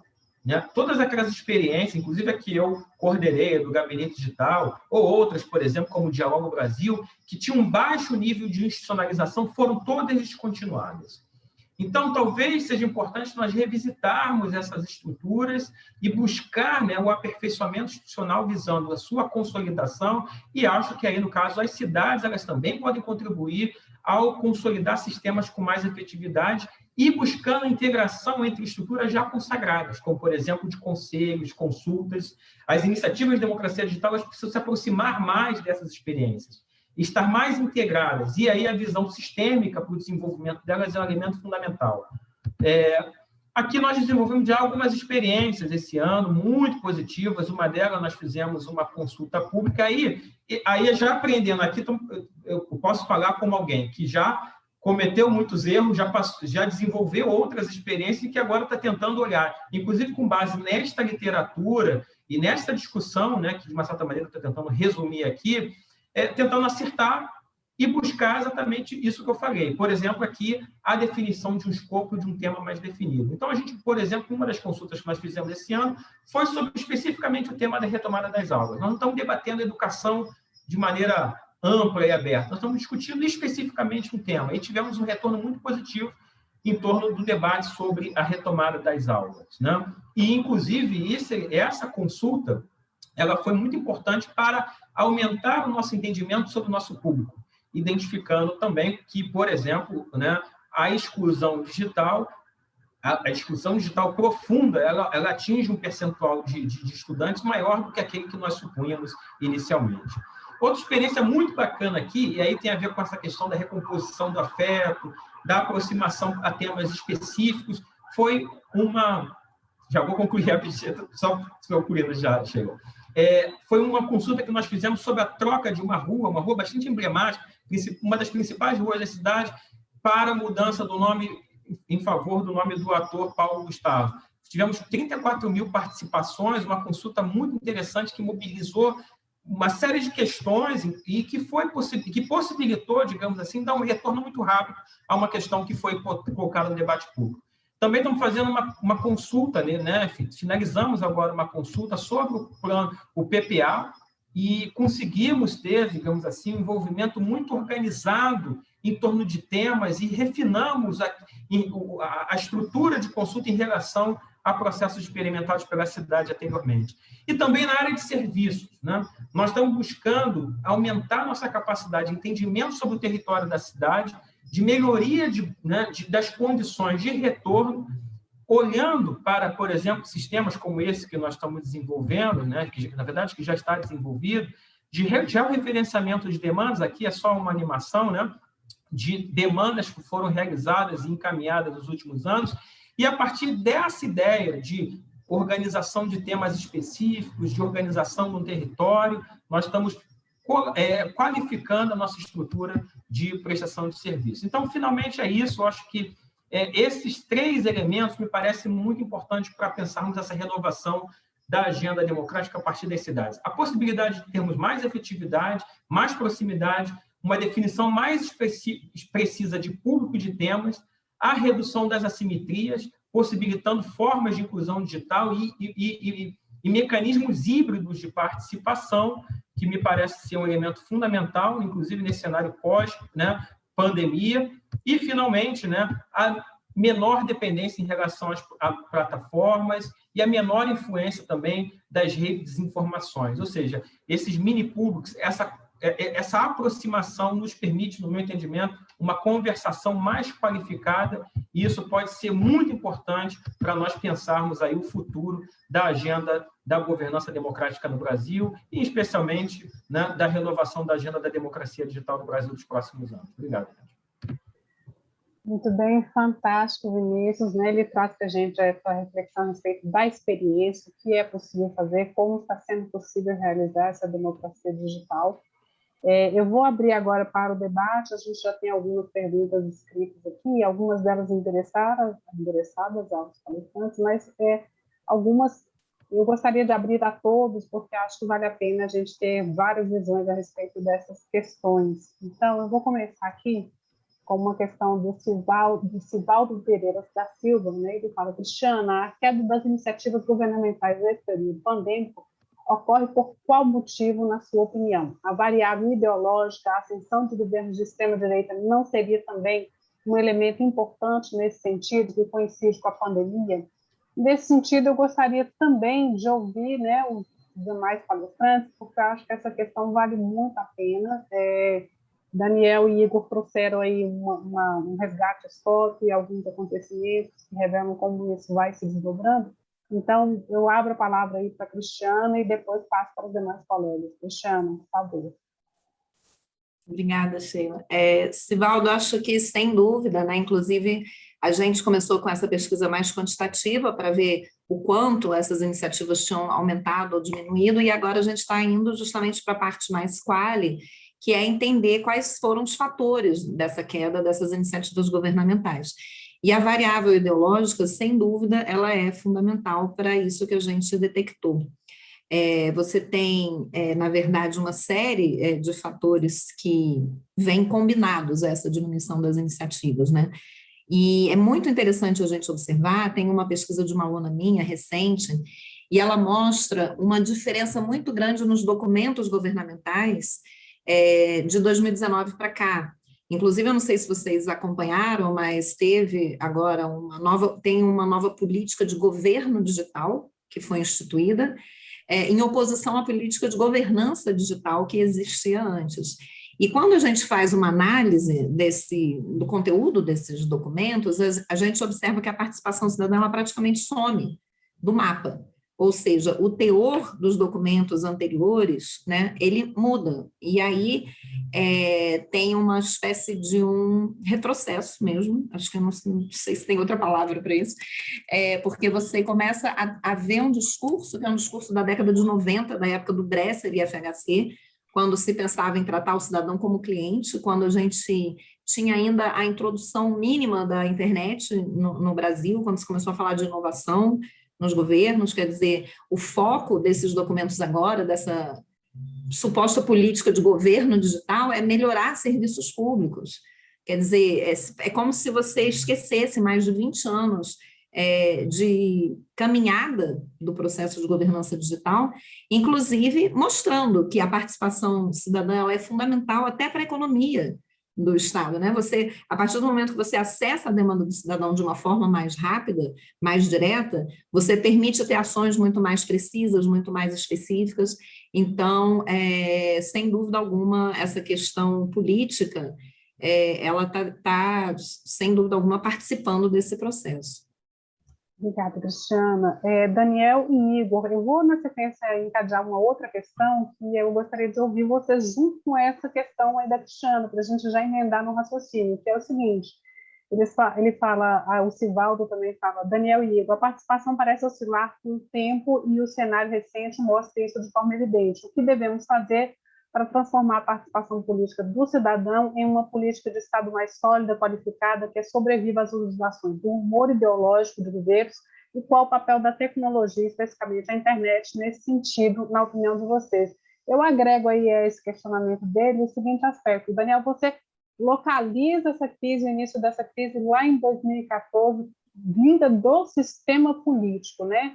O quanto nós temos de ideologia envolvido nisso e o quanto nós temos de disputa de poder nesse cenário.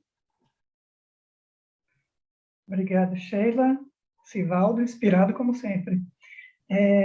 Tentando juntar essas duas perguntas, acho que a Cristiana já deu conta da primeira, eu só vou agregar aqui um ponto, que é a queda da participação, o desfazimento, a redução das iniciativas de participação governamentais diz respeito àquelas iniciativas que nós conhecemos, daquilo que é familiar para nós, daquilo que nós até então reconhecemos como participação social. Isso não quer dizer que diminuiu a interação do governo com a sociedade.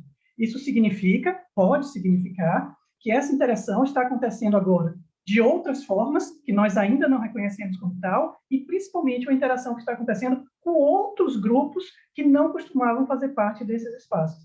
Eu considero que a participação é inevitável, porque ninguém governa sozinho, mas o que nós estamos vendo agora, na minha opinião, é um governo que está fazendo diálogo com sua base por meio de outros canais menos transparentes, mais opacos, menos formalizados, menos tradicionais, e que, para nós, pesquisadores dessa área, menos conhecidos. E vale a pena a gente quebrar nossa cabeça para tentar mapear também essas novas formas de interação, porque é importante saber por onde essas decisões, esses diálogos estão acontecendo.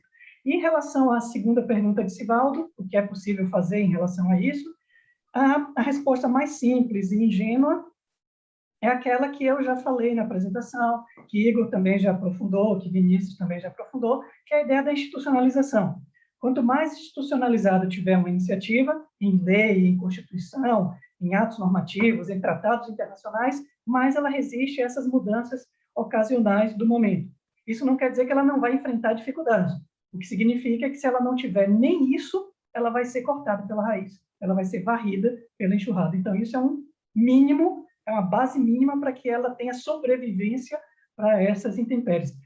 Mas eu vou dizer que isso não é suficiente, essa resposta não me agrada, não é suficiente, porque ela tende a ser muito reativa. É a ideia de que esses espaços têm que ser criados e depois esperar os ataques que vão acontecer e se defender, a ideia do cerco. E, desaforado como todo leonino, eu vou te propor, Sivaldo, uma outra mirada sobre isso. Por que não levar essa disputa para a raiz do problema? Por que não, em vez de defender e ficar se preocupando com a resiliência desses espaços, por que não usar a ideia de contra-ataque também? Ao meu ver, o problema, como Sheila bem pontuou, bem evidenciou isso daí, é uma disputa do sistema político pelo monopólio da representação social, um sistema político que quer permanecer nesse espaço de poder, representante único, monopolista dos anseios da sociedade, e esse sistema político precisa ser desafiado.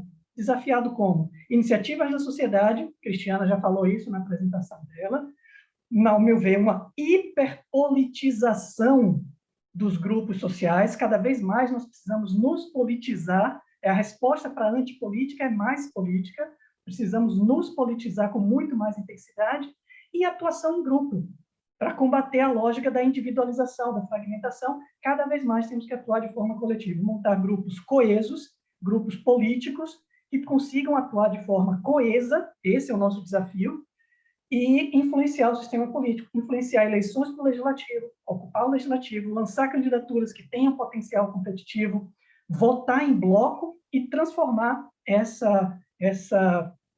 esses adversários da participação em aliados por meio daquilo que é mais básico, que é o processo eleitoral. Temos que enfrentar o processo eleitoral, não tem jeito. Obrigada, Daniel. Igor, eu vi você até concordando com os pontos da Cristiana, e assim, eu queria que você trouxesse um pouco desse seu ponto para essas duas questões, a respeito dessa virada de fluxo, né, onde a participação individualizada ela permanece ali, ela mantém o seu espaço. Então, como é que você vê esse desenvolvimento aí? Não, então, eu estava concordando com a Cristiana porque é isso, assim, existe uma retomada dessa visão da participação como prestação de serviço público, como cidadão cliente, isso é muito claro, ou seja, um abandono, que eu acho que foi o teor da minha fala, o abandono dessas promessas de inclusão política, de soluções criativas que surgem da participação, da interação entre indivíduos diferentes, grupos diferentes, para uma coisa mais cidadão-cliente, para uma coisa mais descartando mesmo as últimas décadas. A Cristiana falou muito bem, eu concordo plenamente com isso, é o que a gente está vendo aqui agora. Mas, ao mesmo tempo, eu acho que, já retomando também a pergunta de Sivaldo, são duas coisas. A institucionalização, isso está ficando cada vez mais claro agora que a gente está vendo isso, ou seja, o que é institucionalizado, os conselhos são institucionalizados por lei, sobreviveram ao decreto, enfim, várias experiências, né, que são institucionalizadas, elas sobrevivem.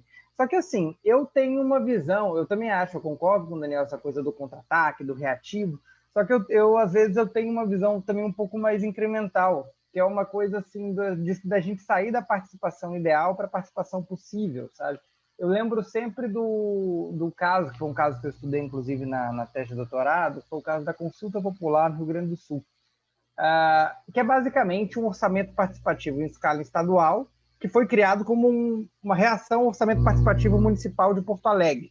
E ele nunca teve a intensidade democrática do orçamento participativo de Porto Alegre, a mobilização, toda aquela sociedade, era uma coisa muito mais, era menor, uma coisa muito mais pontual de uma transferência de recursos do Estado para municípios, para questões específicas, e tinha alguns grupos nos municípios, grupos de universidade comunitária, etc., que brigavam por aquele recurso que saía. Ou seja, é uma participação, se você for olhar, consulta popular com orçamento participativo, isso é uma degradação da participação social do ponto de vista de intensidade.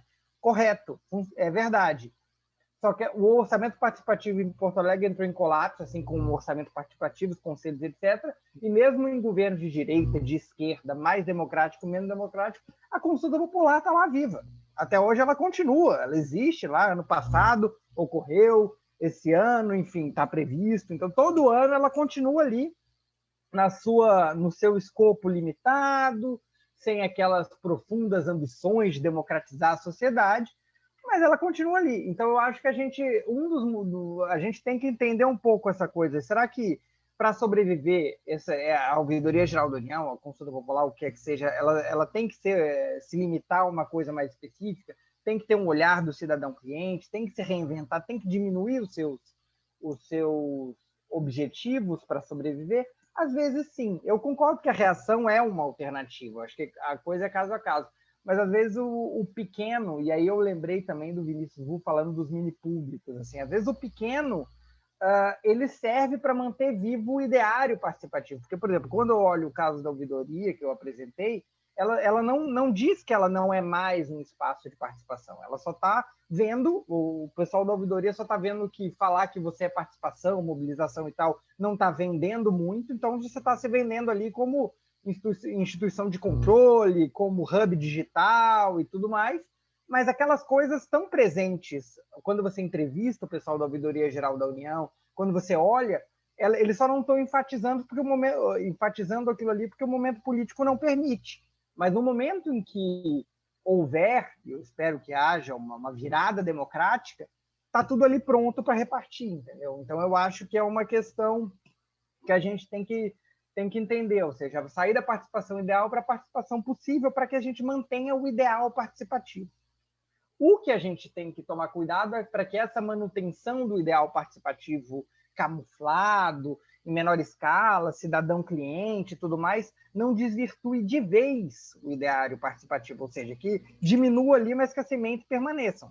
E não volte completamente, porque senão ele degrada completamente e a gente vai para cidadão-cliente, como disse a Cristiana. Então, eu acho que é muito muito importante isso. E outra coisa para se pensar a sobrevivência das instituições participativas é o que apresentou o Vinícius, na minha opinião. Que a gente sempre pensa em pensar conselhos federais, conselhos, conferências, mas a participação ela acontece também em estados e municípios, que nem sempre seguem a mesma orientação política do governo federal.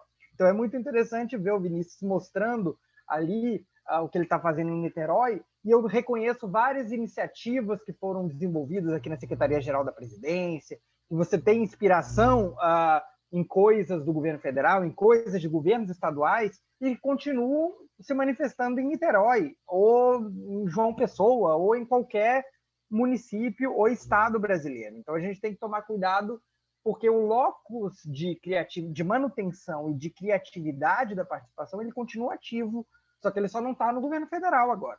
Mas outra possibilidade de resistência essas experiências municipais, estaduais resistem e elas continuam inovando. Então, na hora que também abrir um cenário democrático, a gente vai resgatar aquelas instituições participativas camufladas, adormecidas e tudo mais, mas também a gente vai ter um cenário que a gente vai conseguir incorporar rapidamente lições aprendidas em níveis municipais, em níveis estaduais, que continuaram seu progresso, enquanto o nível federal estava ali, né, nesse caos que a gente vive atualmente. Então, acho que as duas coisas. Então, você retoma o que já está ali camuflado, mas você pega novas experiências. E por isso que é muito importante que experiências como a de Niterói, experiências municipais, estaduais, continuem trabalhando, avançando aquele ideário participativo e de política participativa desenvolvida nas 2 últimas décadas, criando coisas novas, porque essas coisas novas podem realimentar o nível federal quando chegar o momento. E foi o que aconteceu, né? O orçamento participativo saiu de Porto Alegre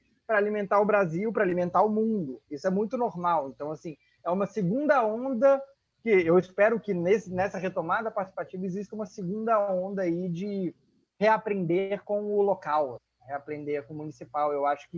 Por isso eu acho fundamental ver a apresentação do Vinícius e mostrar, olha, isso ainda acontece, olha que coisa interessante. Eles estão usando aqueles mesmos critérios, olha, eles usaram aqueles critérios e estão avançando para coisas novas. Isso é muito importante e eu acho que isso vai servir como base em uma retomada. Agora, quando que vai ser essa retomada? Se vai ser o ano que vem, se vai daqui a 6 anos ou daqui a 30 anos, eu não faço ideia. Mas eu acho que é o único jeito que a gente consegue se preparar para isso. Muito obrigada, Igor. E para a gente fechar, né, essa primeira rodada de questões, eu vou endereçar a próxima questão ao Vinícius. Vinícius, eu vou agregar uma coisa a mais aqui, que é o seguinte: você trouxe na sua reflexão o aspecto da exclusão digital, né? Ou seja, me ficou uma questão, então, quem é que participa? Quem são esses participantes dessa democracia digital? Então, nós temos mesmo democracia ou a gente está com grupos que têm acesso, têm organização, têm condições fazendo essa participação, né? Ou seja, o quanto de democrático até mesmo esses espaços são. Então, eu vou endereçar uma outra pergunta do Sivaldo e depois vou voltar às demais questões, mas a questão dele foi o seguinte: Vinícius, as cidades também são palco da política mais arcaica, personalista e obscura, principalmente se falamos da maioria dos municípios brasileiros. Muitos dos avanços democráticos que temos hoje nasceram de iniciativas federais de algum modo, impôs aos municípios um padrão que não nasceria ali de forma espontânea. Não falo do cenário atual, mas historicamente. Não seria muito apostarmos nisso para uma renovação participativa? E é por isso que eu agrego a minha questão aqui, né? Se temos tanta exclusão, que participação é essa que a gente tem e o quanto, de fato, o espaço local permite essa expansão democrática? Bom, eu acho que tanto essa questão, como até que o Rafael também colocou aqui, na sequência, me parece que essa é a realidade que nós temos que lidar no Brasil, né? Nós temos uma estrutura federativa que nos coloca diante da realidade da existência de mais de 5 mil municípios, né? Temos uma diversidade enorme dentre esses municípios em termos de desenvolvimento institucional, de cultura democrática, e eu acho que em torno desse ambiente é que nós vamos pensar aí nessa renovação do repertório, e acho que as experiências, como eu falei aqui inicialmente, das décadas de 80 e 90, que aconteceram nas cidades, né? O Igor levantou aqui o orçamento participativo, né? Eu tinha falado também sobre isso, foram a partir desses territórios que se desenvolveram, com todas essas contradições. É claro que nós temos, sim, né, a presença, né, sempre marcante do arcaico na política no plano local, mas, obviamente, também isso está presente no Congresso Nacional, né? Ainda que tenhamos desenvolvido boas experiências no plano federal, do ponto de vista de estratégias de democratização do Estado, também no mesmo plano federal a gente convivia, né, quem participou dessas experiências, lembra que havia espaços, nichos de poder impermeáveis à presença também dessas experimentações democráticas. Eu acho que não há essa eu discordaria um pouquinho do Silvaldo, porque eu acho que não há essa contraposição tão forte entre o que é o federal e o local. O local, o federal e o nacional, eles se complementam e todas as nossas mazelas, dificuldades, impasses, limitações, elas se manifestam em todos os níveis de governo, né? Porque no âmbito federal, mesmo quando nós tínhamos ali a tentativa de montagem de um sistema complexo de participação social, a gente também convivia com ministérios que eram ocupados pelo que há de mais atrasado na política nacional. Ou seja, não é um problema só das cidades. E esse retorno à cidade, para mim, ele tem, obviamente, uma relação direta com o momento que nós vivemos. Somente a partir de 2023, sabe lá se tudo der certo, é que nós vamos poder voltar a discutir a possibilidade de inovação democrática a partir do plano federal. Mas isso, ou seja, não só tem a ver com o momento, mas, para mim, no meu entendimento, tem a ver com uma necessidade de nós buscarmos também um local para tentar sair de algumas amarras, e eu fiz questão de trazer aqui duas que eu me acho muito importantes. Uma é o tema da inclusão e do envolvimento daqueles que estão fora, lembrando que eu acho que os dados oficiais eles nos dão uma dimensão um pouco mais positiva do que aquilo que a realidade realmente nos apresenta, ou seja, a qualidade do acesso à internet no Brasil ela é muito ruim, precária, e ela incide sobre não prestação de serviços e sobre o processo democrático. E, por outro lado, as distorções na esfera pública, no âmbito, né, nacional, até global, a presença, né, dessas megaplataformas e das redes de desinformação que acabam obstruindo o debate público, talvez elas possam encontrar, né, digamos assim, talvez nós face a tudo isso, talvez nós possamos encontrar, a partir da restauração de um senso comunitário, de um encontro mais próximo, da identificação mais clara dos interlocutores, uma resposta, né, porque a gente sabe muitas vezes que quando a gente faz debates em grandes públicos, as distorções aumentam. Quando o debate tenta se aproximar mais de algo que nós estamos fazendo aqui, olho no olho, as pessoas se vendo e trocando argumentos, eu acho que esse talvez seja um caminho para uma recomposição da esfera pública, lá no sentido habermasiano, né, da troca de argumentos racionais, né? Eu acho que são possibilidades, né? Não estou falando também que é uma solução mágica para os problemas da democracia e da democracia digital, mas são ideias e possibilidades que podem ser exploradas por todos nós, gestores, pesquisadores e ativistas em favor da democracia no Brasil. Obrigada, Vinícius. Você, então, já abordou a questão do Rafael Sampaio, né, sobre regionalização. Cristiano, então, eu volto aqui numa questão para você. A Luciana Capiderini, ela questiona, para você, qual o papel da comunicação digital nesses processos de inovação democrática digital e de inteligência coletiva que a gente vê crescer exponencialmente nos últimos anos? Cris, você está sem áudio. Eu percebi. Obrigada, gente. Rapidamente, porque a gente já está encerrando, né? Eu acho que é fundamental, né? O papel da comunicação digital nesses processos é fundamental, porque ele traz uma série de possibilidades que não existiriam sem o digital, né? Nessas inovações democráticas que eu mencionei, né, foram 125 só em 2020, né, para o combate à pandemia. E nelas, assim, cerca de 85%, quer dizer, cento e poucas, usam a participação digital. Quer dizer, sem essa possibilidade, muito provavelmente, a gente não teria tantos laços de solidariedade sendo desenvolvidos entre os cidadãos hoje, né? Sim, muito obrigada. Assim, foram maravilhosas as reflexões, né? Eu fiquei muito instigada aqui com né, as informações que vocês trouxeram, os olhares, e eu aprendi com meus colegas pesquisadores do IPEA, com o Daniel, com o Igor, que participação é um tema muito complexo, porque não basta, né, a gente ter o espaço de participação institucionalizada, é preciso pensar qual é a qualidade dessa participação, como o Vinícius está apontando, quem é que tem acesso a essa participação, ou seja, essa exclusão que, né, limita essa democracia, e esses aspectos todos que a Cristiana tocou também, né, de a gente ter condições de meios digitais que possam ser sustentados e que permitam essa participação efetiva.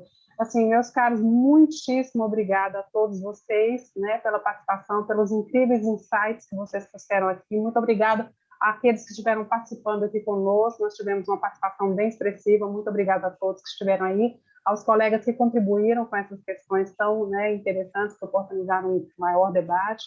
E é isso. Muito obrigada, Cristiana. Se você quiser fazer um encerramento, então, como organizadora, já que a gente conta aqui com essa elegante participação da organizadora, por gentileza. Imagina. Eu queria agradecer demais a sua mediação, foi excelente, assim, achei muito, inclusive você não deixou passar uma pergunta, achei super legal, acho que o público ficou feliz. Muito obrigada, Vinícius, Igor e Daniel, parceiros já, né, de longa data, e vamos continuar, assim, se a gente estivesse em Salvador, num dos congressos do INCT, a gente ia continuar o papo num barzinho, na beira-praia, mas, assim, espero que esse momento esteja perto de chegar. E é isso, gente, muito obrigada, amanhã a gente tem as últimas 3 mesas, vamos falar dos desafios da sociedade pós-pandêmica, temos uma mesa sobre parlamento digital, e para fechar, as pesquisadoras sobre ação pública e redes, e é isso, muitíssimo obrigada ao público também, incrível, né? Eu não sei se vocês acompanharam, mas foram 1.011 inscritos e a média de participação é de 100, 110 pessoas por mesa, e isso se deve graças à excelência de vocês, sem dúvida alguma. Muitíssimo obrigada.